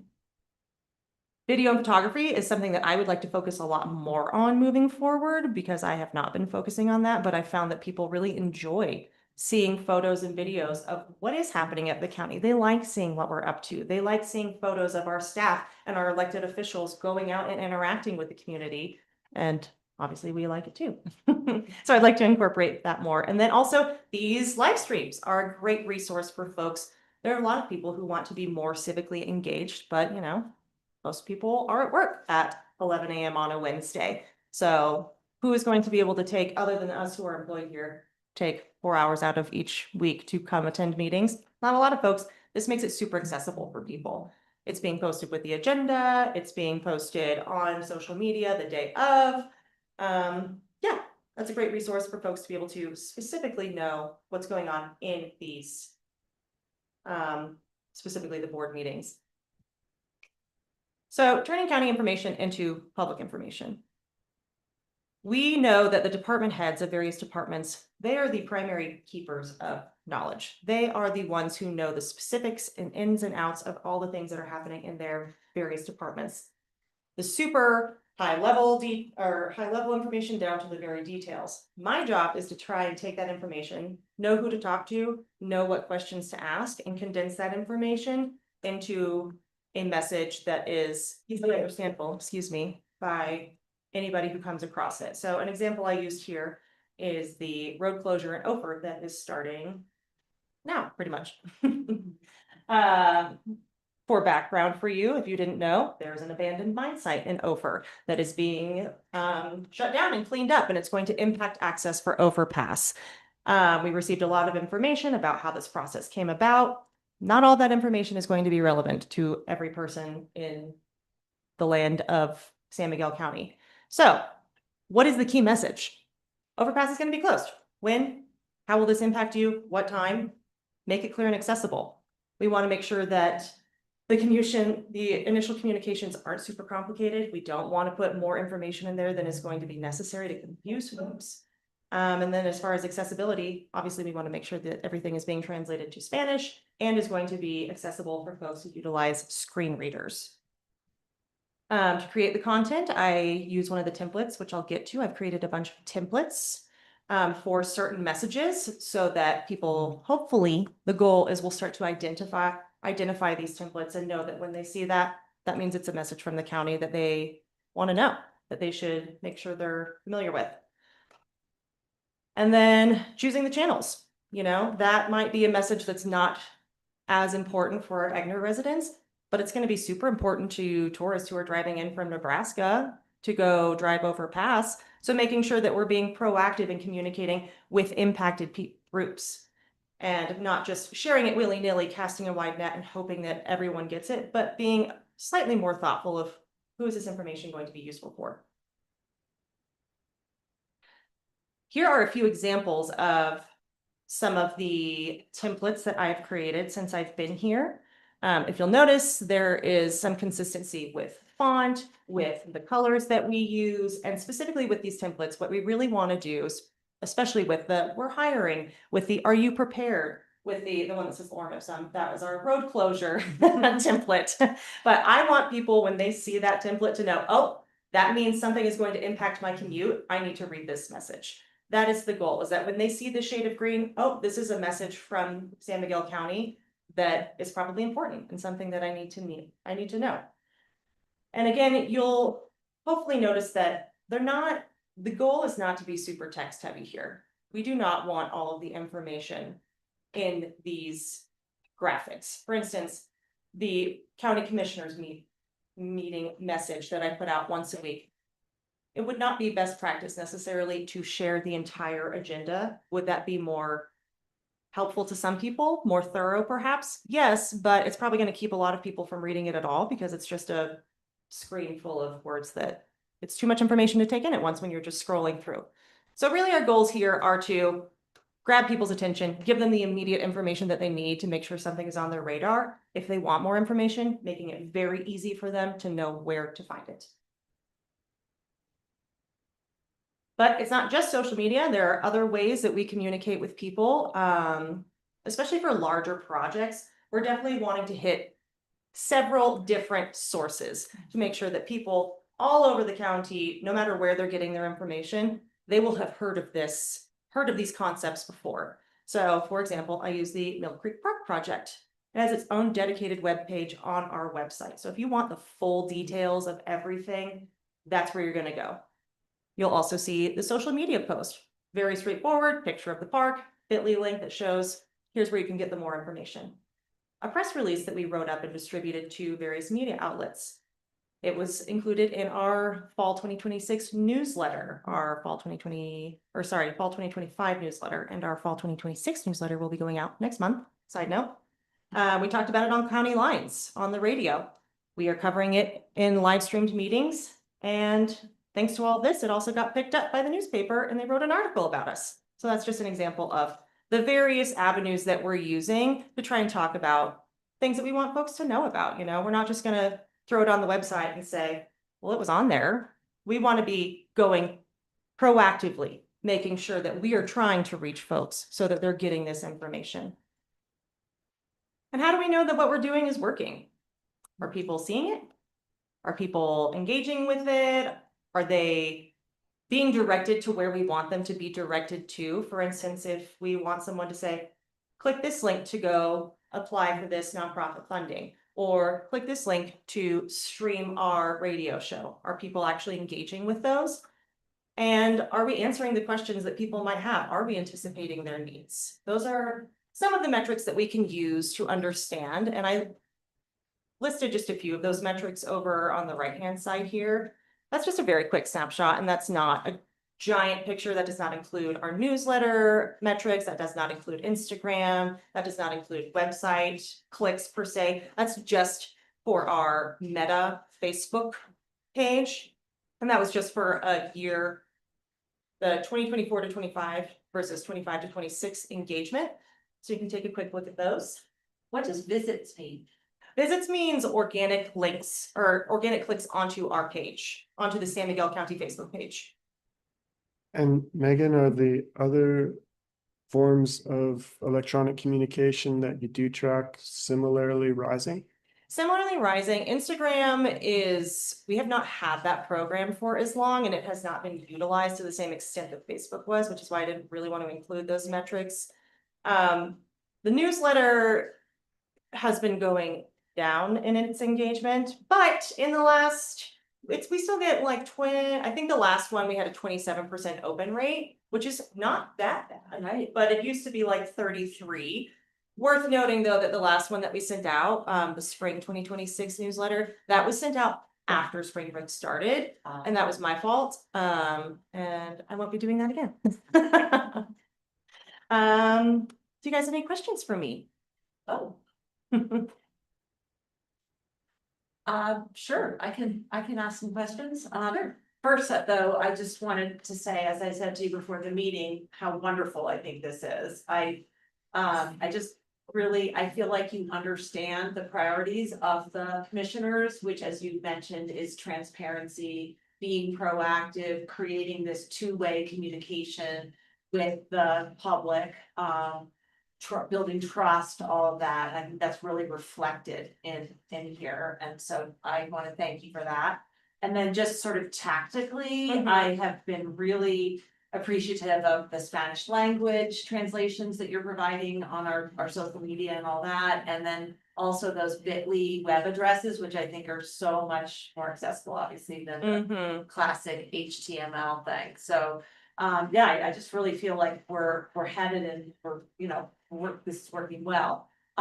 My question is, this is a lot, like when I read, the specifics of the plan. And I think there is, you mentioned some things in here that aren't happening, like, video, that kind of thing. And that's not a criticism at all. What it is it's a recognition that this is a lot and you're one person. And so I'm just wondering if in any way do you need us to help you prioritize or if maybe you're already working on that with staff. And I'm not sure that it would be a discussion, but how do you feel about, your ability to execute this? There are a few things on this list. This was the, not this list, the document. Yeah. So there are some things on there and we have not a redlined version, but an edited version that Jared and I have worked on together and made notes on. You also saw one of the prototypes to this that we went over. There are some things on there that have question marks next to them, specifically the internal communications. It's my question too. Yeah. So historically that has been more managed by HR, but I included it in there to make sure it's acknowledged that should we want to transition that off of HR, that I am happy to help facilitate that. And regardless of who is managing it, I still think I help in getting out important messages to county staff. So I wanted to make sure that stayed on there. It's covered, okay. There were a couple other things on there like coffee with the commissioner once a quarter. That has not been happening. That's something that I would like to see happen, not necessarily coffee with the commissioner, but increased opportunities for public engagement and public interface with our elected officials and the public. Just something to be cognizant of as far as creating those opportunities and open events for folks to participate in. You know what, that was a particular area that I noticed, I actually really love that coffee with the commissioner, so I would ask that you do, if you have the capacity, start organizing that. I think I did only 2 in the beginning, and I just like them for lots of reasons that we can talk about if you want to know, but they make it obvious, just to provide that, that open venue, for people. And then the other part was sort of related to that, was like open houses or open something else. Where did it go? Oh, host topic specific public open houses. I know we've done that with like planning commission big efforts. I think those are so important. And I just, wondered if I don't necessarily feel like we need to, but I just noted that as something that we aren't really doing. Yes, it does seem, the way it has been done, it's been more department driven Yeah. or subject driven. For instance, the last one that I can think of was Shannon hosting the wildfire information sessions, which were amazing. Or you guys hosting the deed restriction reversion information session. Yeah. So providing when there are topics that we definitely, not that any topic is unimportant, but something like severe wildfire risk or the ownership stipulations of your home are changing. Yeah. These are things that we want to be very, very, very, very, very sure Yeah. that if people are paying attention, they know that they can come here to get all of the information that they need. I agree. Those are two very good examples of open, what did you call them? Sorry, topic specific open houses. Mhm. So I like that that's on your radar, and now it's gonna be a little bit more on mine too, to think Mhm. about those, but I can't think of any that we've missed. Yeah. And how were those attended? Do you, specifically the deed restriction reversion one? I know you two were there. Well attended. Yeah. Yeah. Room was full, the Zoom was bulging. Maybe that's not Hey. quite fair. It was well attended. Awesome. That's great.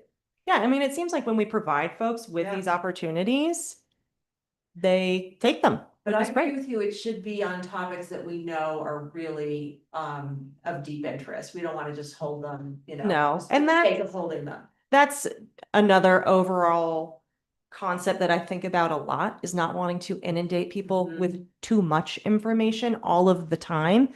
Because if we are trying to communicate things to people twice a day, every day for the foreseeable future, not only do the algorithms impact us so that we literally don't show up on people's pages and feeds as much, but our follows go down if we start posting too much because people get annoyed with seeing us, or people just scroll by.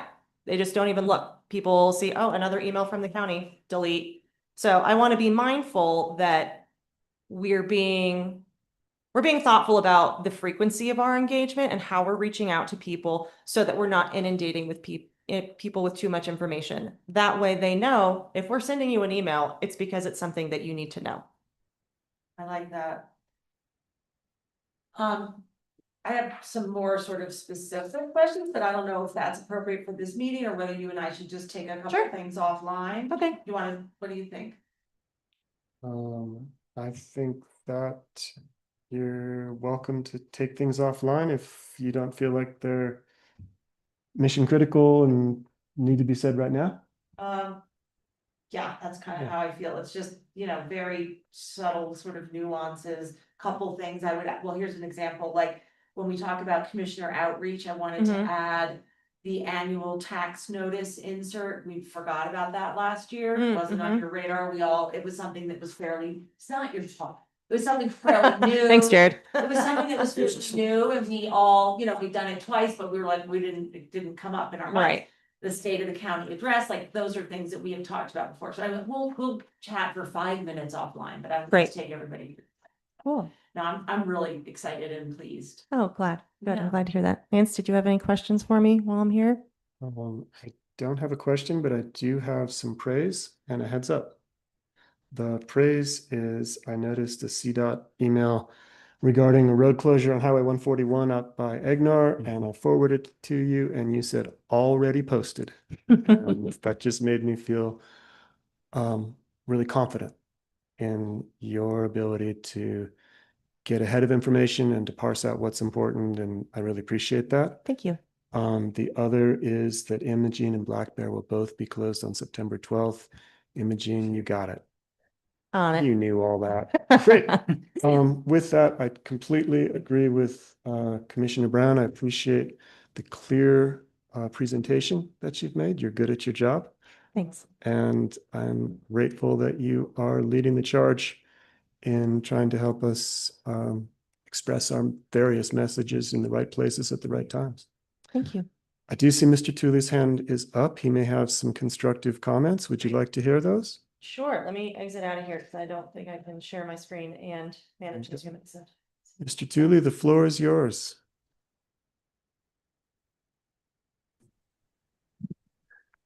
Yeah, that's curious. I can turn on my video on my iPhone, but I can't on my iPad. Let me try again. Ah, there it goes. Uh, so just as a bit of an introduction, we haven't met. I was involved not in the Old Dominion mine cleanup there in Ophir, but on the Caribou and Carbonero mines, properties of or near the property of Harley Brook Hitchings, the county Republican chair, just quite a small minority. And I think this is a story about San Miguel County that has regional and national relevance that still needs to be told more. Ms. Hitchings objected to the mine remediation plan of Hayes Griswold, a name you may recall from the Gold King mine back in 2015, 16. And this meeting at the county commissioners with Harley Brook Hitchens was the June before the Gold King mine blowout. She objected, I seconded, and that cleanup definitely raised the cost, but without issue.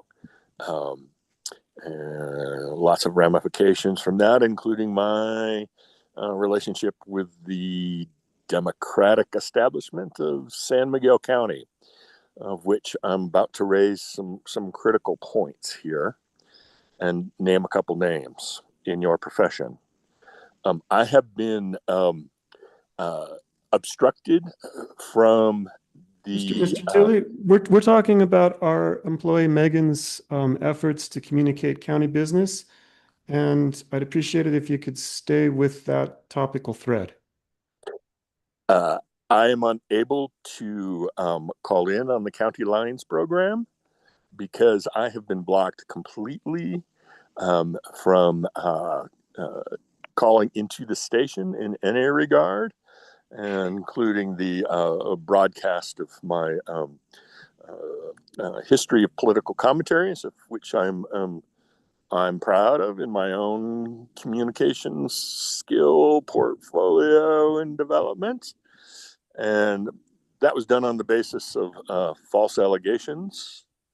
I seem to be on a lesbian blacklist with Julia Caulfield and Catherine Warren. Neither of whom A are blacklist lesbians, to be that clear. includes the grooming of other individuals, including Hispanic individuals. Mr. Tilley, in a I'm not seeing how this is sexually moving malicious towards manipulation. Megan improving her work for the county. And Yeah, I'm gonna she's been put you warned. off. Thank you. Have a good day. Thank you, appreciate it.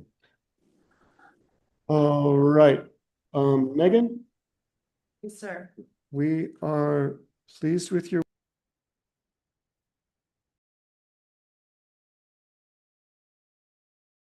Second. Oh, I'm sorry. I was trying to. You're good I'm now. gonna unmute. There we go. Wait, no, why you muted? There you go. Which mute? Are we good? Yes, No, I'm echoey. not anymore. You sure? Yes, Thank you. At any rate, keep up the good work. thank you. Did you guys have any questions for me while I'm here? Staff? I mean, you can find me anytime. We can talk offline. I would hesitate to have you take on more of the HR related communications since you've recently taken over as the lead True. on the website updates. True. So thank you for being willing to step up in that regard. And good job. Thanks, guys. Appreciate it. Thanks, Megan. We are on to item number 10. And we are now going to sit as the San Miguel County Housing Authority and discuss County Housing Authority's possibility of adjusting the area median income, or AMI, for Pinion Park for several or one unit. Mike Bordonia and Jared Biggs have been working on this conundrum and have information for us to consider. Sure. Thanks, Commissioner. So a Pinion Park resident brought forth to you in a previous meeting the conundrum that they are experiencing in trying to sell their home when they originally purchased and the Pinion Park project 24 units were developed, interest rates were hovering right around 3%. Making for and that is when the affordability measures, the costs for the units were kind of set forth. I think none of us expected interest rates to go to the levels that they're currently at. But in particular, that has put a pinch on the units that are set at the 80 AMI threshold. So there are 3 tiers of AMI thresholds within Pinion Park. They're 80, 100, and 120 AMI. But with interest rates over 6% currently, and that they have been for some time, it is leading to an issue where folks that make 80 AMI are not able to afford the units under the historically understood of 30% of your gross income being able to pay for the mortgage. So Jared and I met with Paul Major at Rural Homes to discuss the conundrum, as well as his meetings with the state. We've also reached out to the state. And we've learned, at least from Paul, we're waiting still to hear back from the state of whether his assertion is correct that, well, let me back up for a moment. Paul has said that the state has given the authority for the county housing authority to allow any 80 AMI unit to be able to be sold to a purchaser that may earn up to 120 AMI. So right away in our thinking, we went, well, what about the 120 AMI residents who purchase those units? Obviously, when they're trying to sell, which we have some that are currently in that process, their buyers are also experiencing this, and they would likely wish to be able to sell to a purchaser who earns up to a higher AMI level, such as 160%. Paul said that in his conversation with the state that they would not allow that, and that 120 was the max allowable for any unit for a qualified purchaser to be sold to. This is significantly due to the grant funds of just over $700,000 that were received from the state and are qualified under the state's inventory of affordable units. And when the project was developed, that was the maximum allowable AMI for a purchaser. So Jared, I ran some informal number, and then when I went to compare them to Jared's numbers, I found he had done a much deeper dive, as he often does. But just with very easy publicly known data, we can see that at the current interest rates, the annual, as well as assumptions such as a 5% down payment, the fact that a purchaser would have to have PMI or mortgage insurance, that we're looking at loan amounts that would be higher than that 30% of gross income if folks are in the 80 AMI range. Now, as they have more people, because we look at 80 AMI for one person is $73,440. When it goes to 2 people, that number goes up to $83,290. And then it gets successively higher with the increased number of residents in the home. Because the 80 AMI units, I believe, are all 2-bedroom units. With the assumption would be that we're looking at least 2 people in those homes, but it still raises the question of, with the board's ability, the Housing Authority Board's ability to increase the allowable AMI for a purchaser, would you allow for these 80 AMI units to be able to be sold to purchasers that may earn up to the maximum of 120 AMI? And I'd like to turn it over to Jared for a moment to talk about some of the weeds that we got into. And then at the end of that, I want to pull us back and seek your direction. I know that there are some qualifying purchasers that are currently in process, so there is somewhat of a time sensitivity to this, but we also did not want to deal with a one-off situation. We're seeking the board's direction on a policy change that could affect the other 80 AMI units. And what about the 100 AMI units? We'll talk about those as well. Okay. Yeah, so I want to first just preface that what I've put together includes a lot of assumptions, as Mike mentioned, things like 5% down payment, just down payment values, 30%, which is kind of the industry standard gross amount to be affordable, so on and so forth. So sometimes those numbers will be moved by lenders, by qualifiers in order to get people inside the tent, so to speak. So I As just, well as when Jared checked mortgage rates that last night, and I checked them this morning, those numbers were already different. yeah, I mean, we're talking about one of the biggest challenges here is moving targets. Sure. Right? It's always a moving target. But when I look at this, where our pinch point is today is the difference between qualification and what a bank requires for underwriting, right? They aren't going to lend if the numbers don't prove out. And SMRHA does not qualify folks unless the numbers prove out, right? And that's really where we're seeing the pinch, and we're seeing that most significantly in that 80% AMI product, right? So in order for somebody, as Mike mentioned, to qualify, one person at 80% AMI, they have to make $73,440 or less per year, right? That's going to SMRHA, qualifying that individual. They're measuring that test for these units.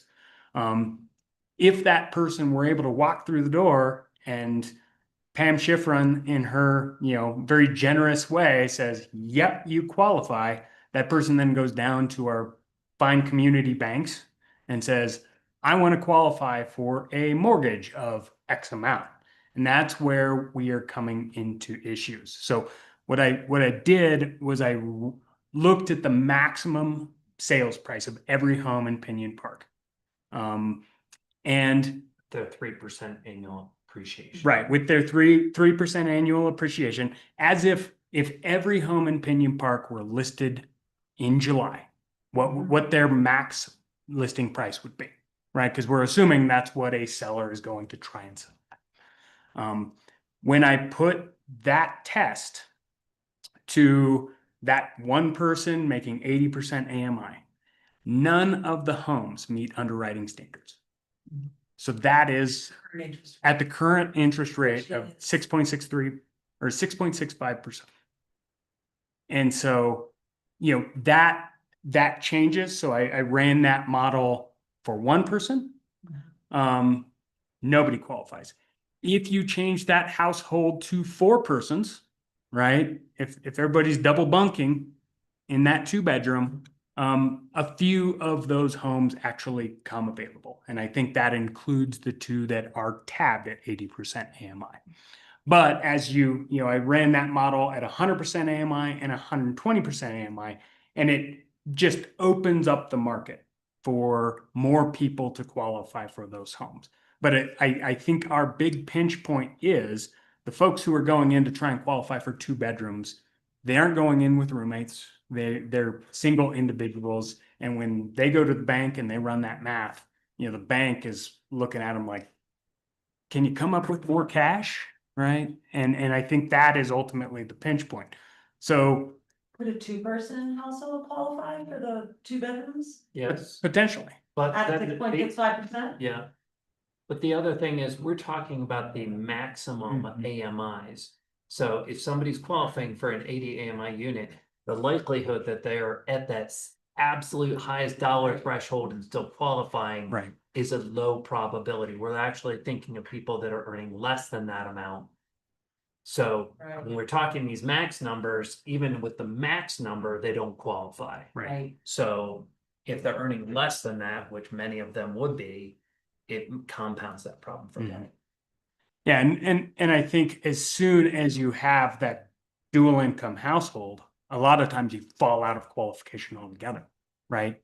You cannot qualify under 80% AMI Oh, because right. 2 people make too much money. And we Right, know and that that step from we've- 1 to 2 is Right. ridiculously small. We've talked Yeah. about how even 2 folks bumping lifts in our community may make over 80% AMI in our community. So it's a pretty tight restriction. So that is the crux of how, there's an argument here that, oh, well, if they just add more heads to the beds, as we've kind of been talking about a little bit. If they just had 2 people in that household, they'd qualify, right?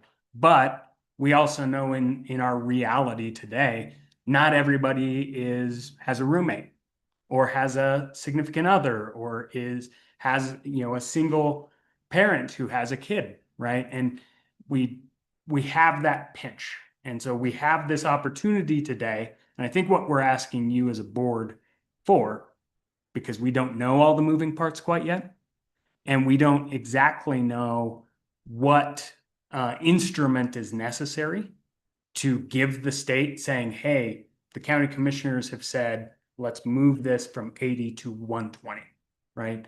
So we're asking you what direction to give us as we continue to explore this, knowing that time is of the essence for some of these folks who are trying to qualify as well. So it's a bit of a question. We will be in some ways breaking the model, right? When Pinion Park was developed, it was set. These houses, these AMIs, they were sold at those rates, to kind of match those AMI values. And so we would be kind of allowing the people who would be in a higher purchasing group, right, to go further down. But the point is, yeah, it's important to remember though, that the seller cannot, even if the purchaser is earning more, the seller cannot capture more recoupment of their investment than that 3% annual. And then the purchaser, based off of that max purchase price, also cannot capture more. So they're not going to purchase that home and then be able to resell it for a windfall. Right. And that's kind of an important aspect here, because some of these homes at the 80 and the 120 AMI are the exact same home, right? Same square footage, same bedroom, same baths. And so that is one great distinction, is if they do purchase, if we have an 120% qualified household purchase an 80% AMI home, they don't automatically get more value, right? They're at that original purchase price plus the 3% price appreciation, and they are locked into that 3% price appreciation after that point too. But they do get that one-time opportunity to buy a less expensive home, right? Correct. Which, rather than having to go to the 120% AMI homes that are on the market right now. I think that's sort of the winner, if you will. Right. And at the same, so if there were just, one house on the market, I would feel maybe one way, but we know this is a bigger problem than just the 80% AMI homes. We have 5 Pinion Parks on the market, right? And it feels to me like if we could clear out that 80% one, there would be an opportunity for maybe the people at 120 to sell. So in a way, I feel like we could be helping them as well, And in a different way. yes, and when we thought about how would the state release that restriction if the grant funds received were to be repaid, either in total or on a per home basis, Paul said that his conversation with them said, no, it could not be done on a per home basis. And he said, I don't know, I didn't ask the question, so that's why we called the state to say, hey, if the entirety of the loan funds of over 700,000 were paid back, could you release them and allow the county housing authority to reset maximum AMIs? And that's the answer we don't have yet.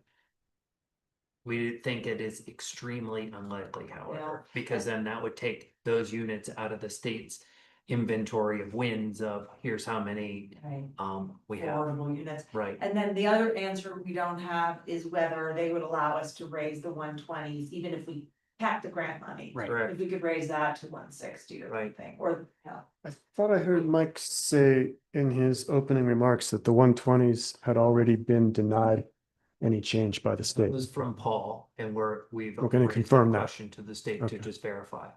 and obviously the question would be about the 100s also. Right. I mean, I was frankly relieved to hear that we could, as a county housing authority, have the option to increase the 80%. I thought that was locked in by the 700, but, the only thing that's locked in that's so that we know of is the 120 max. Correct. I'll make a stab at just making a statement of where I think I sit and where I hope we go. This is a problem that has been identified. We have a unique opportunity in my mind to address it, and I think we should. There's a small bit of concern about parity and about, well, I think the best thing we could do is do both 80s and raise them both to 120 as opposed to making an individual exception. I agree with that 100%. Okay. Yeah, and I wanted to address, Jared, what you said about like, we would be breaking the model because. Oh, seriously. I wrote that phrase down and I wanted to add another 2 or 3 words after it. Okay. I think we're breaking the model because we've noticed it's broken Exactly. and we're trying to repair the model based on real life experience. Yeah, I think the model was developed when interest rates were 2.2% and it worked, right? I mean, There yeah, was also a financing package for first time buyers through rural homes that was locked in at a significantly advantageous rate. And that's no longer available. And so we're doing our best to adjust to the realities of our rural resort economy and to what we've observed in real life, which is that the 80% is unduly restrictive. And I think anything we can do to adjust this project to reality yeah, is to everyone's advantage. The concerns I've heard about heads and beds, I understand, but we as the county don't have that requirement that the town of Telluride at least does, nor do I foresee us making that. And I'd like to allow purchasers or owners to continue to have the option to fill their homes with folks as they see most beneficial to their own lives first and to the county housing program second. I agree with that, Lance. And I will say too, I've been hearing in the news and maybe even through the state demographer that the number of single earner households is growing. I mean, that's just the way our world is changing. And so I think to recognize that that's the reality of the world today is also a kind of a shift we are accommodating. Is there something you guys were talking about that you wanted to share? I was just playing Jared's favorite game called Devil's Advocate and wondering if, because I've been personally struggling with this thought of putting these 80 AMI units on the same buyer pool as the existing 120s and Yeah. how I would feel if I owned one of those 120 homes. And so I was just whispering to him, what if the question to the board was allow them to go up to 110 AMI so that they're not on the exact same footing? Or I was thinking 100. Or, I mean, 100, I've also thought that I'm a little bit concerned that still is It's a very pretty tight small- squeeze. Well, that's what do Jared's numbers indicate? Like with that? I don't think you ran 110 because that's a new twist. So I did run 100. Again, that gives a single qualifier that could not qualify for any of the homes there They could at not. 80, right? And it makes 5, right? 5 of those homes. And I think, again, those do include those 80 AMI homes. Yeah. So we're kind of trying to thread the needle here at where the number is.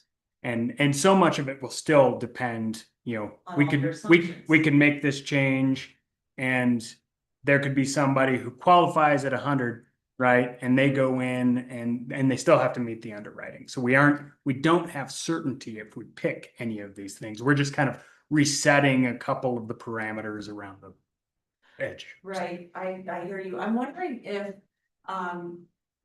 we should lift the 80s and the 100s, because it doesn't seem to me that we should offer a quote unquote benefit to the 80s that we don't offer to everybody that we could, right?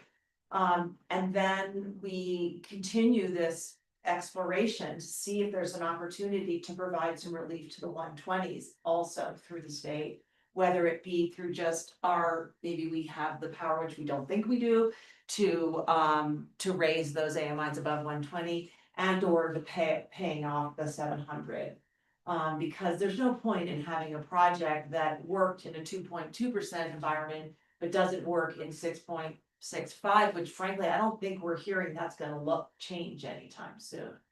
So that would be kind of what I would throw out there for discussion. I think that is a great idea, but I don't think that we can do anything more than direct staff to ask about the hundreds. Yeah, And I think the way I would frame a direction to staff, I don't think we need a formal motion for this, but we do need to give staff direction, is to do as you suggest, which is to query the state about the 100.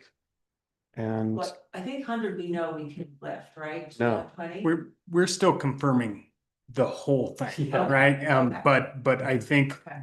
just if okay, in that case, Yeah. I'd frame it as we direct staff to continue discussions with the state to understand what parameters are possible and to bring us back that information as quickly as possible so that we can make an informed decision swiftly. Okay, I would, recognizing as you do that we need some more answers from the state, I would say. If the state will let us lift the 80, which we know they will, and the 100, I'd like to go ahead and do all of that right now. There's no reason to favor the 80 over the 100, right? Because the 100 paid more for their home, which is worthy than the 80. So I would say if you get the clearance, just go ahead and do that. And then obviously we'd have to come back to understand or, further discussion on how we can address the 120 and or paying off that $700,000 grant Okay, to just free everything of the AMI. the only level that you didn't address was the 80. Suppose that the answer from the state is no to 100, but yes to 80, which is where I think we sit right now. My inclination would be to go ahead and authorize, let's lift the 82, even though it's a little uncomfortable. Yeah. Because those are the biggest friction point, as Jared outlined. Currently, those don't sell. They'll stop, and that's foolish. Raise it to 100 or to 120, if that's the only one we can lift. I hadn't thought about Mike's compromise of 110, but I think that does have some resonance with me because I am trying to be cognizant that there are some parity or equality issues here. So I'd say 110.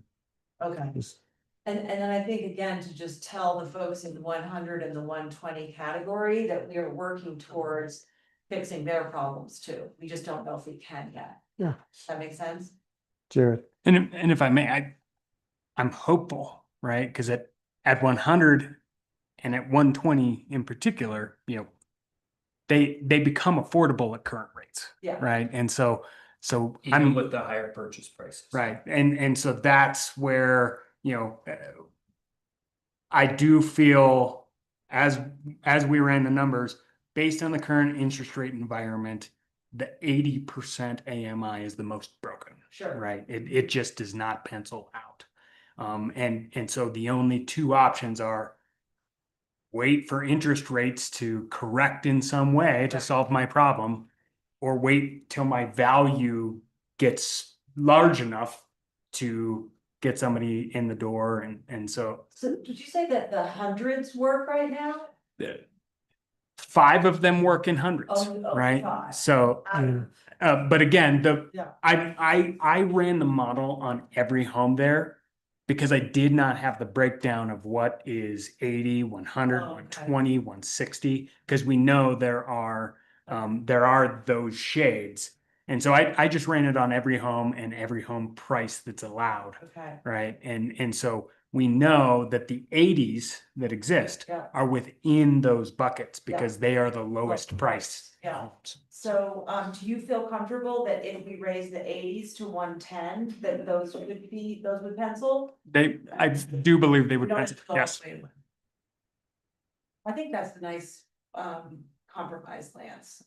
And then if we can raise the 120s to 160, maybe we let the 80s go up to 120 or something like that. But I think it's fair to continue to have some tiers because of the way they were sold originally. All right. My other quick question is, this is based off of our current interest rates. This would be a policy that would endure. So would you wish to put a threshold that would say when interest rates go below 4%, that this policy would become invalidated, or would you want it to remain? Because our problem is an interest rate problem. I would agree with the floor of 4%. And I base that not upon doing the math, but on trusting that you and Jared have done that math and that 4% is the right number. You know, I would like to make a counterpoint because the objective of our workforce housing program is to provide housing for people in the community, you know, workforce, but also to allow the market to function as close to a free market as possible. And I think I just want less kind of regulation and less hoops to jump through and checklists to confirm and things like that. So I'm comfortable just letting it run. The other reality is that interest rates are not likely to go below 4% for the next at least year to 2 years. So we don't know that for certain, but we could revisit it if interest rates start plummeting. Jared. And if I may, I think conceptually, we may not need to make this distinction, right? If we have 2 homes out there that are 80% AMI and we allow those to float to 110.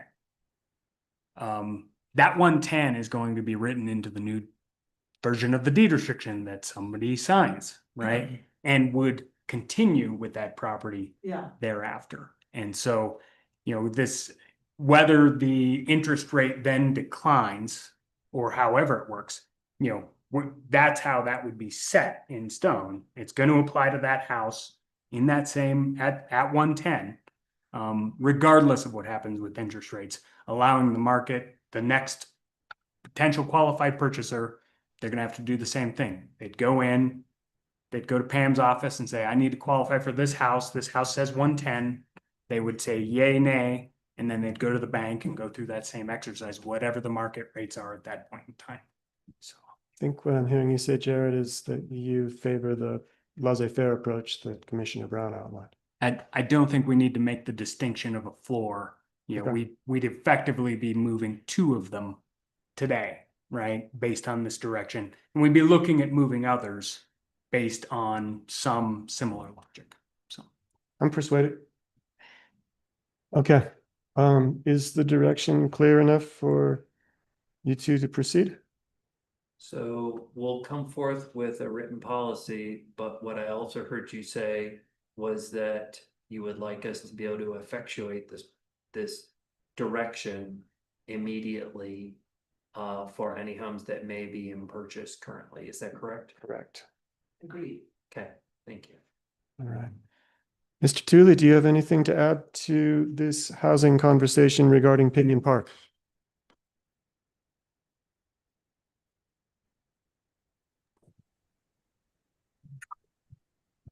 Way more than could be said. You know, I have lots of engagement in these issues. We'll just briefly note the high turnover there at Pinion Park, which I think relates generally to the substantial housing issues in San Miguel County. As does the apparent failure, as far as I can tell. I should probably research that a little bit more, of the Strategic Shareholder Roundtable. And in Mr. Major, who has no housing experience, to put forth a viable product.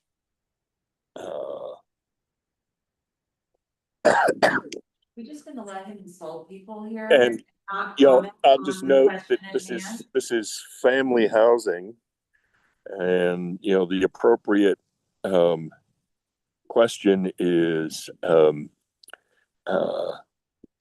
what is affordable for a family of 3 or 4 in these 2-bedroom units?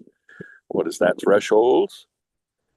And not for purchasing singles. I think the Telluride requirement for heads in beds is certainly relevant in this regard. And, if you want to talk about free market, you're talking about loss. And you're also talking about using subsidy money that could be better used in other counties to assist much more needy people. Thank you. Thank you. I'll respond to a couple of your comments early on in your remarks. You mentioned an apparent failure of the SSR, and I would, as chair of that board, disagree. That board has made great effort to make recommendations to the Planning Commission, which will be reviewed shortly and eventually be coming to the Board of Commissioners. The SSR has also agreed to continue meeting to pick up other topics regarding housing that are thorny and need a lot of brain power. So I'm actually on the opposite side, and I'm on the inside and feel that the SSR is doing good work. Regarding Mr. Major has built housing both in this county and in surrounding counties. He, as you observed, was new to the game, but everyone's got to start somewhere, and where he started was with interest rates that were very different from where they sit now. And that's not his fault that unforeseen forces have caused interest rates to jump. So unlike you, I am Mr. Major supporter for his efforts to change the housing market in our region. Thank you. With that, we have concluded this agenda item. We'll take off our housing authority hats and we will move on to manager matters. It's item number 11.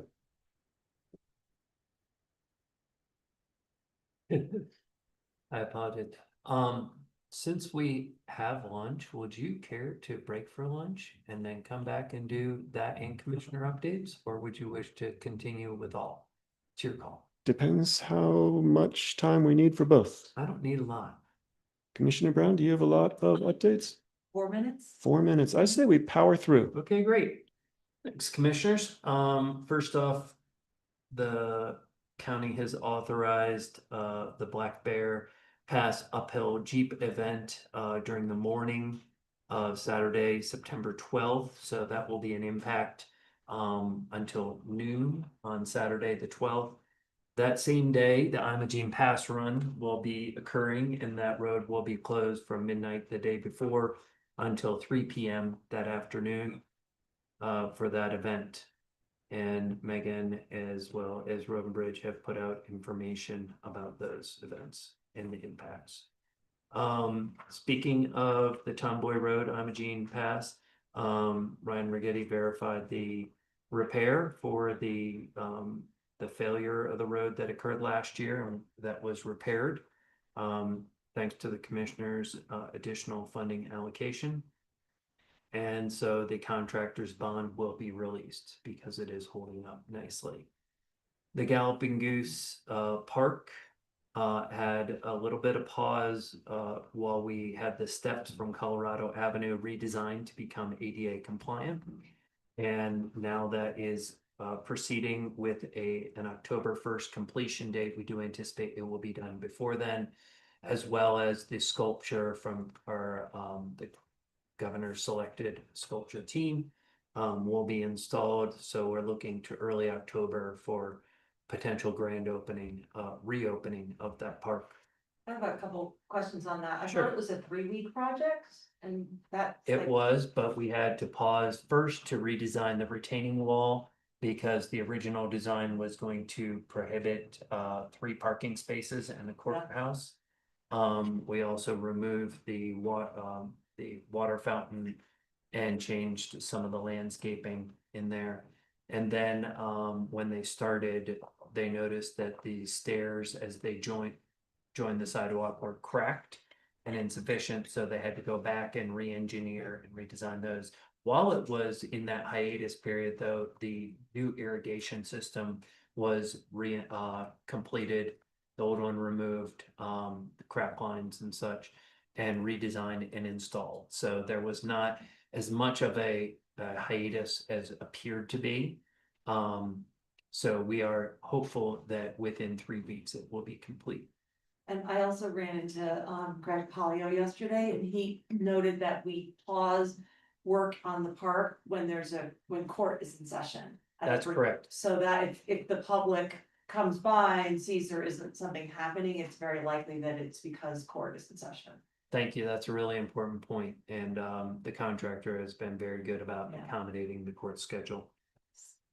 The railing on the Bridal Veil viewing platform should be completed by the end of this week.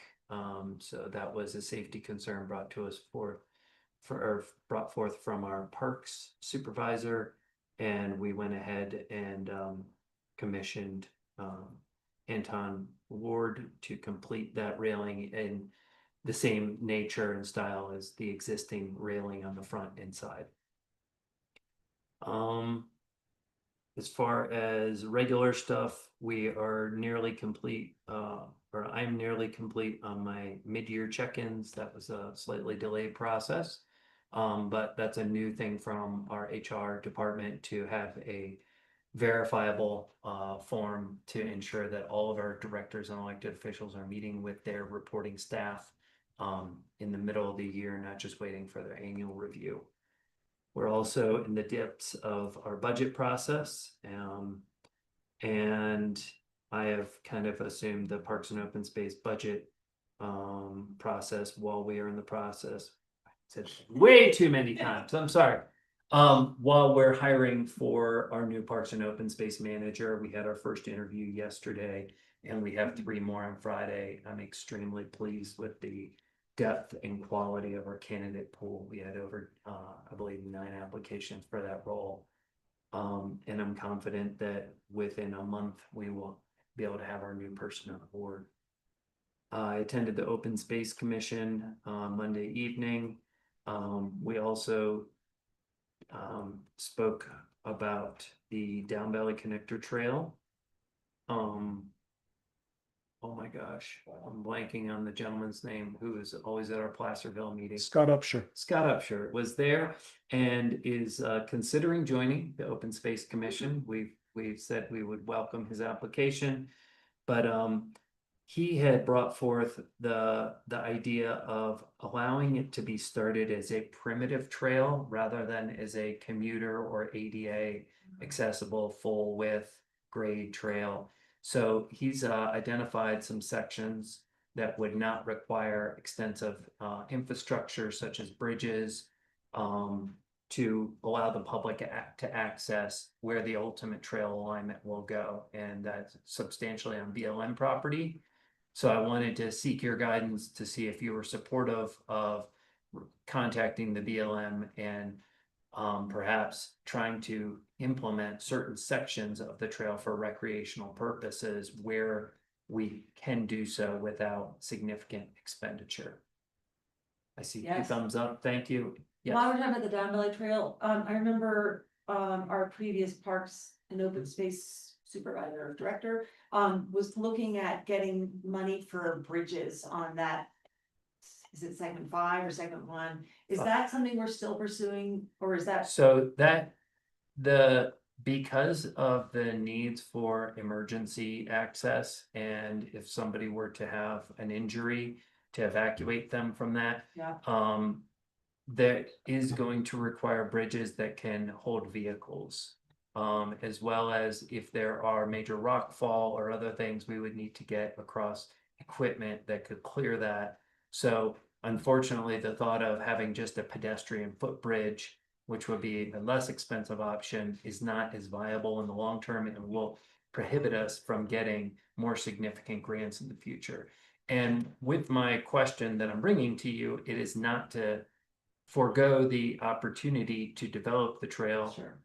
As it had been originally envisioned, that previous estimate from 2 years ago was $18 million. And I think, as we all know, those costs escalate higher every year. And there is such limited grant funds right now. That's kind of why Scott and the Open Space Commission have made this request to shift the direction. And this would significantly be, so to answer your question, yes, we are still investigating bridges. But I'm likely to request that, it would be when we can receive grant funds for those bridges, because they would be in excess of $1 million, well in excess of $1 million. I'm recalling Applebaugh bridges. Yeah, when we started Applebaugh, it was a $450,000 project. By the time we finished, it was close to 2.3 million. So. Precisely. Mhm. And is there a spot on the Open Space Commission that There is. Scott could fill? Oh, I There love is. this. Yeah. So, I will contact the BLM and then continue to coordinate with Scott and the Open Space Commission. I had also met with Sophie Fabrizio of the Telluride Mountain Club and expressed, this desire came up, and would they like to potentially participate with the county in developing a primitive trail in that area, and she has said yes, that they would absolutely be interested. And so my next step will be with the BLM, and then I'll be getting back in contact with Sophie. As far as the East End Connector Trail, I met with the architect and engineer about potentially shifting the roadway, which would eliminate the need for over 200 linear feet of retaining wall, in some cases 15 feet deep. By paving an additional 7-foot section of the road. Then I met with Ryan Rigetti, our road and bridge director, to understand, when we did that paving project on K69, did we do a crowned road? And actually, the great news is we did not. It is on an angle that it shifts all to the south. So if we wanted to expand the roadway to the north and keep the East End Connector Trail, using a portion of the existing pavement, we could do so without significant expense, and that will likely also expedite the time frame that we can do it in. I've also asked Ryan to give us calculations on what materials Road and Bridge might be able to supply to the project, given that we want to try and do it as cost efficiently as possible. That's a great idea, Mike. Thanks. Commissioner Brown and I attended the Telluride Foundation meeting about the possibility of a chamber, and I'll let you take that since you were able to stay for the whole meeting and I had to run out. I'll do that, yeah, during my. Fantastic. I wanted to give major kudos to Carmen Warfield for not only finding and implementing the document access program through Civic Plus, which will be an enormous lift taken off of our employees in making all their documents accessible for the public. And then she put on a training this past Monday at our director elected official meeting. So huge thanks to her for that initiative and good work, and really cost efficiency. It's miraculous how much it can do to eliminate the tedious work of ensuring accessibility compliance. I just authorized the purchase of our veteran service transport vehicle from the grant funds that we received from the state. So Mikhail will be picking up a 2025 Subaru from Durango. And that been working with Sean Krenza on a online document sign up form and request form that Mikhail can use. We know that the Veterans Division of Veterans Affairs requires certain personal identifiable information to be submitted to verify a veteran status.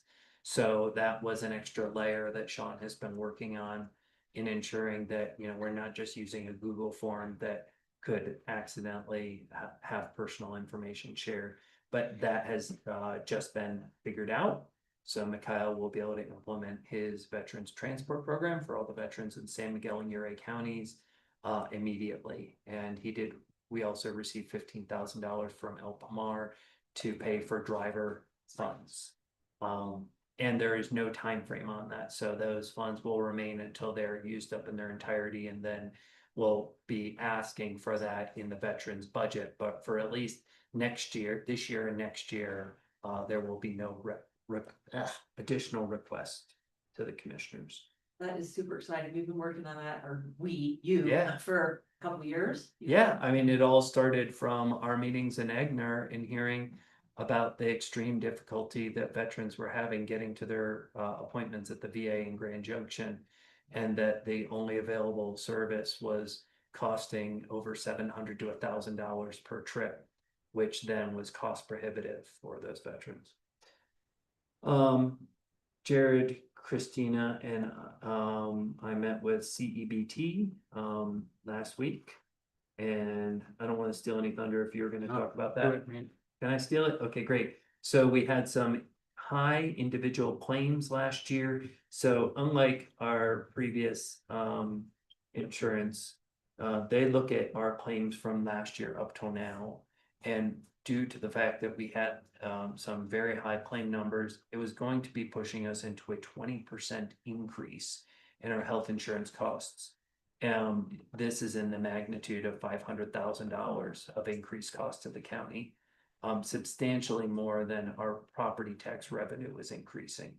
So in meeting with them, we were pleased to hear that they went to bat to their board and said if the county had not experienced just this one claim, our utilization rate would have gone from its current 125-ish% down to under 100, 96%. So with that information, that allowed us to only experience a 16% increase, which is still a very large increase. But I also want to remind us 2 years ago when we switched to CEBT, it was a dramatic savings from what we were experiencing in the county health pool CHP.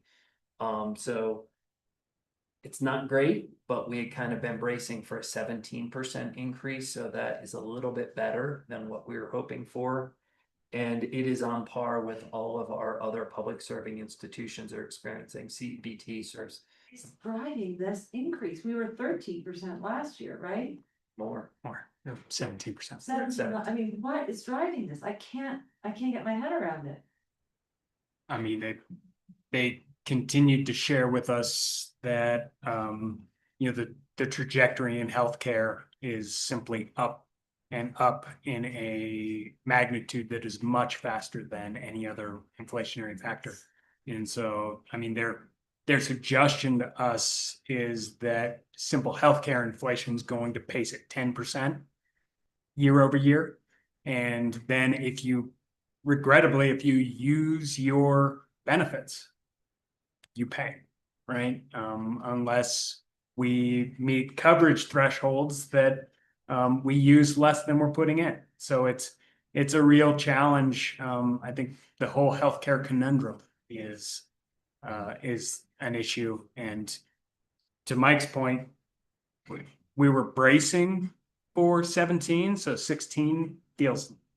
I can't say it feels nice, but we are asking questions about changing our plan profile to maybe have something that's a little less generous.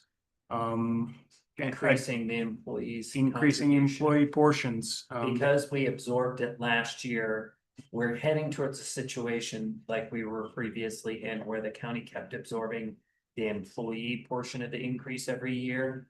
And there was a lack of understanding and recognition that the employees were receiving such an enormous contribution. The county side of it, they were only looking at their dollar pay amount and going, well, wait a minute, I'm only making the same as somebody else there. Maybe I'll switch jobs. Luckily, we've done a better job in educating our employees, and we've seen some of our employees actually who made that leap to private industry come back to us after realizing that when they factor in that health insurance benefit from the county, they're actually far ahead of where they would have been had they tried to do it. I just think that 16% is just not sustainable. Mhm. And yet I don't want to put more burden on our employees whose lives are getting ever more expensive. I wonder if there's an option working together with CEBT for us to do a little more self-insurance.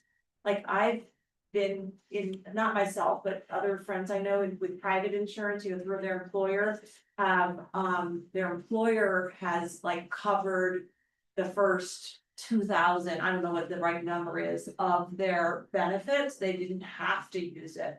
It's sort of a way to, you know what I'm talking about? Yeah. You can probably say it a lot smarter than I can, but, I don't know if there's an option for us to, rather than keep paying these huge increases, if we just do some self-insurance, if that would lower our usage and therefore lower our increases. The problem is that these large claims have come from within our own organization, so if we were self-insuring, we would actually be paying out. Well, I would just do it up to a certain limit, but Right. I hear what you're saying, it's the large claims that The are large driving claims it, that- it's not the Right. people going to the dentist. We had several months where we were in very low utilization. And then, once last year and once this year, we had claims that were nearly $1 million each. And those claims alone bumped us Sure. dramatically. But CEBT serves the school district, the library, Oh, yeah. Mountain Village and others, so. That's all on that one. Attended the EPA grantee brownfield meeting for our EPA grant, still looking at approximately $160,000 remaining. Jared and I have met with them to talk about county properties as well as some of the private properties that they've already studied and which ones are likely to see redevelopment opportunities. And from that conversation, 2 additional properties were submitted and accepted for brownfields evaluations, county properties, which are good. Which ones are those? We're actually proceeding with brownfield evaluation for the Deep Creek sites for CDOT and Yes. the Road and Bridge site. So we need to do that work anyway, and this was a great opportunity to make those 2 projects work together. I spoke with Lisa Seabury at San Miguel Resource Center, and verified that their $10,000 operating fund request was granted from El Pomar Foundation, and then I was able to allocate an additional $10,000 to SMRC for general operations. This is after they lost to almost 200,000, so it's just a little piece, but she was very pleased of the county and El Pomar's advocacy for their needs. Lastly, tomorrow we have our staff appreciation picnic at Placerville Schoolhouse. Hope you can join us. That'll be from 12:30 to 4, and so our county offices will be closed at that time. We closed all day tomorrow, No, just in the afternoon. Okay. correct, just in the afternoon. And our next commissioner meeting Wednesday, the 2nd. There is nothing on the agenda, however, the staff direction that was given today can be ratified at that meeting if you wish. And like I already mentioned, we're finishing the Parks and Open Space Manager interviews Friday, and then the following week, Jared will talk about our planning director interviews that are starting. And very, very shortly thereafter, with Rich Hamilton's departure as our park supervisor, we will be opening up that position for solicitation. And that's all I have for today. Do you have any questions? No questions from me, Mike. Thank you. Commissioner Brown? Meeting next week, there are 2 webinars that I would love to attend next Wednesday, one at 11 and one at 12, so just We could have a sounds short like meeting. that could be fine, right? Yes. That's gonna work. Great, We will make sure to have that meeting done by 10:30, 10:45 latest. great, so.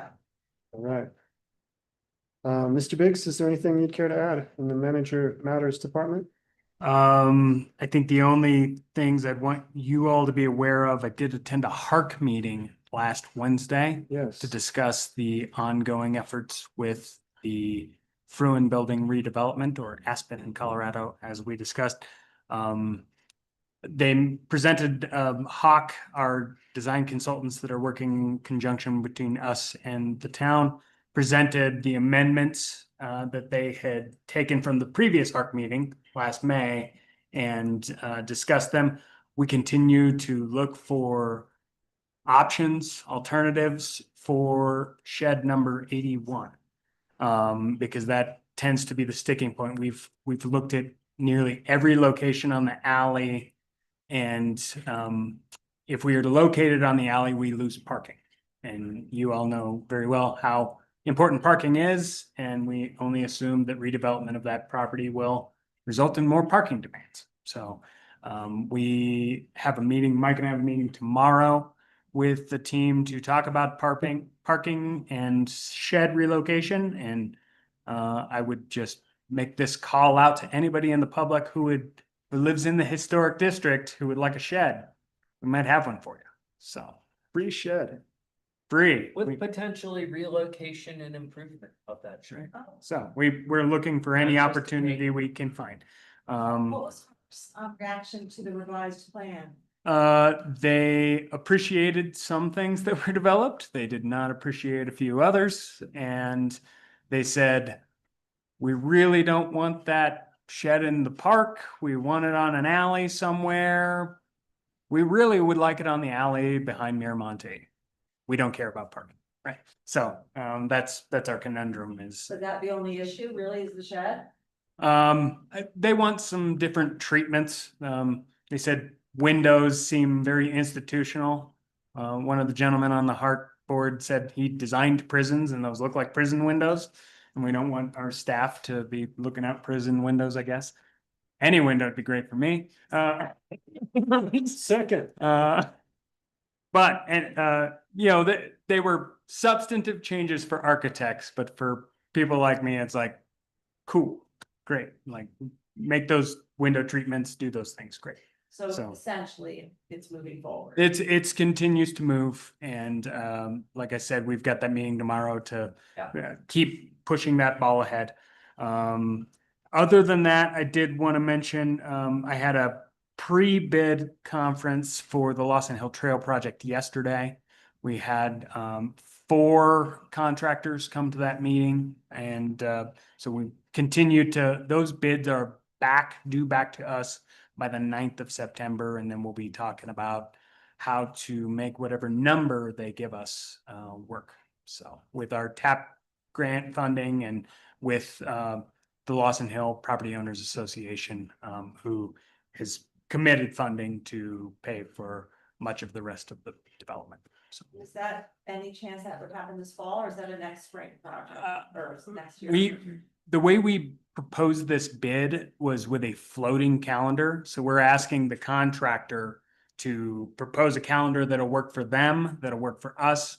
We put in things like no work after October 1st because we assume conditions will not be fruitful for that. We also put in conditions like we really don't want them to work during bluegrass, right? Because that would be kind of a quagmire. So the way we proposed it, they suggest a schedule to us, still most likely going to be next summer. So, and other than that, lots of other things moving, but none that you all really need to know about. And if you do, you know where to find me. So. Thanks, Jared. Commissioner Brown. Yep, just letting you know, as a smart board member, that we've hired a recruiter for our BD. They're called KL2 and they specialize in the transit industry. They're incredibly impressive. I think they're gonna do a great job for us. And they've worked in mountain towns, which is, was important for us as well. I attended the airport monthly board meeting last week, and revenues are continued to be less than projected for that new hangar, but overall for the year, we still are in good shape in terms of that revenue. There is continued discussion of the South Hangar development project, which would be for 24 private hangars. That's part of the master plan. That's nothing different than we knew would be coming. We've just started talking about whether there would be a possibility of doing net zero construction there and possibly adding solar panels either to the project itself or somewhere on the property, which there is of the airport authority property. There's plenty of room for that. And I think that Eco Action Partners would help us try to do some of the research and so forth for that project. And I'm really hopeful that that'll work out. We always have a monthly update from the Colorado Flights Alliance, which I think is important for the airport, but also just for us as it's kind of an economic barometer. And just to let you all know that basically passenger flight seats, I guess it is booked, is looking about flat for the summer. Which is better than down, right? And then the other thing, we were talking here during the airport, board appointment about, trying to get more service into Telluride Airport. And, we talked about that quite a bit at the board level, and it was interesting for me to hear, or at least to register for the first time, that over half of the money that CFA pays out in guarantees goes to that service. So even though it's a very small percentage of the seats that they're guaranteeing, because the use of that service is so variable, it's a real big expense to CFA, even the minimal flights that we have right now. So it's something that Matt Skinner is working on all the time. I'll report on the Chamber of Commerce meeting that we had on Monday. So you recall that after the mountain closure, I and some of the elected officials in the towns, were really concerned about the fragility that was, kind of came to light of our economy, of our businesses in particular during, and our workforce during that mountain closure. And so we started meeting to try to brainstorm about how we can create a more resilient and or sustainable economy. And we continue to look at that kind of in a big picture way, but what became clear very early in our conversations was the idea that a chamber of commerce could be a really useful kind of organization within the community for the businesses to do all sorts of things. Anyway, we rather than just sitting around as elected officials and staff from the various jurisdictions, we brought in actual business owners, and about 20 of them to this meeting on Monday. And it was incredibly productive discussion. About 20 businesses came and expressed their very common concern about shrinking margins due to just skyrocketing costs, including property taxes, all the things we know about, property insurance, wages, housing, all of that, and really their concern about their long-term viability of these independent businesses in the east end of the county. There's also concern about what they'll call I think this is the right term, Mike, if you've heard it, the commodification of Telluride. They're very concerned about losing the independent businesses, which gives so much character to our community. And those converting to corporate owned businesses, as well as a potential loss of cultural diversity in the community if the festivals fail. So those were kind of their big concerns. And there was really universal enthusiasm for starting a chamber. They felt that there were a number of roles that a chamber could play to support them, including just a common place for them to come together to discuss their common concerns. Providing political advocacy at the government level. It's really difficult for small business owners to come to our meetings and share, and so that's a big part of it. And also just to learn what's happening at the meetings. They don't have time to tune in at all. And then also to organize events and experiences, particularly in the town, that would increase the vitality. There was a recognition that the Mountain Village is doing a really good job at that. They have TMDOA, that's their sole, or their primary mission is to increase vitality, but we don't really have that function in the town of Telluride. So there's a feeling that could happen. And then also to help kind of collaborate as a business community with the ski resort. So there were a lot of reasons they felt that this would be of benefit. There's concern about how it might be funded because the margins of our businesses are so slim. To add another ongoing kind of fixed expense is of great concern to them. At the same time, there's been a consensus among the elected officials who've been meeting and the staff that the businesses need to have skin in the game, and so I think what we're looking at is potentially some seed money from the 3 jurisdictions on the east end, the county and the 2 towns. And that it would eventually transition to more of a member, funded organization after there's kind of proof of concept. So that's a conversation that we're trying to sort out, and obviously we'll continue to bring to you and Galena to see how you feel about that. Any questions about that? Not yet. Not yet, yeah, okay. So that's what I have. Thank you. Mhm. I will report on one CC4CA meeting and say that the due structure was voted on by the membership to increase 3% for next year to cover inflation. That takes us from roughly $5,150 to $5,034.50 for next year. And I think that will be money well spent. I've apprised Jared and Mike of that for budgeting purposes.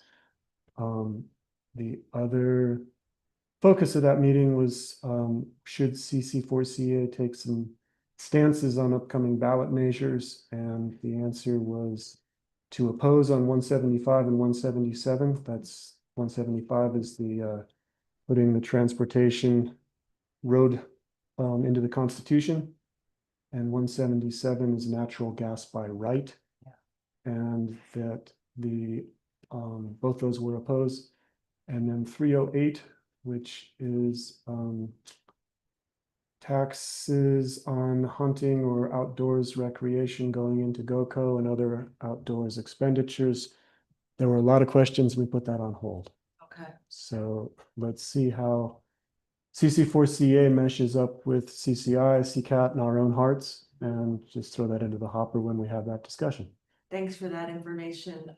Is 308, well, I don't, I'll find out. Yeah.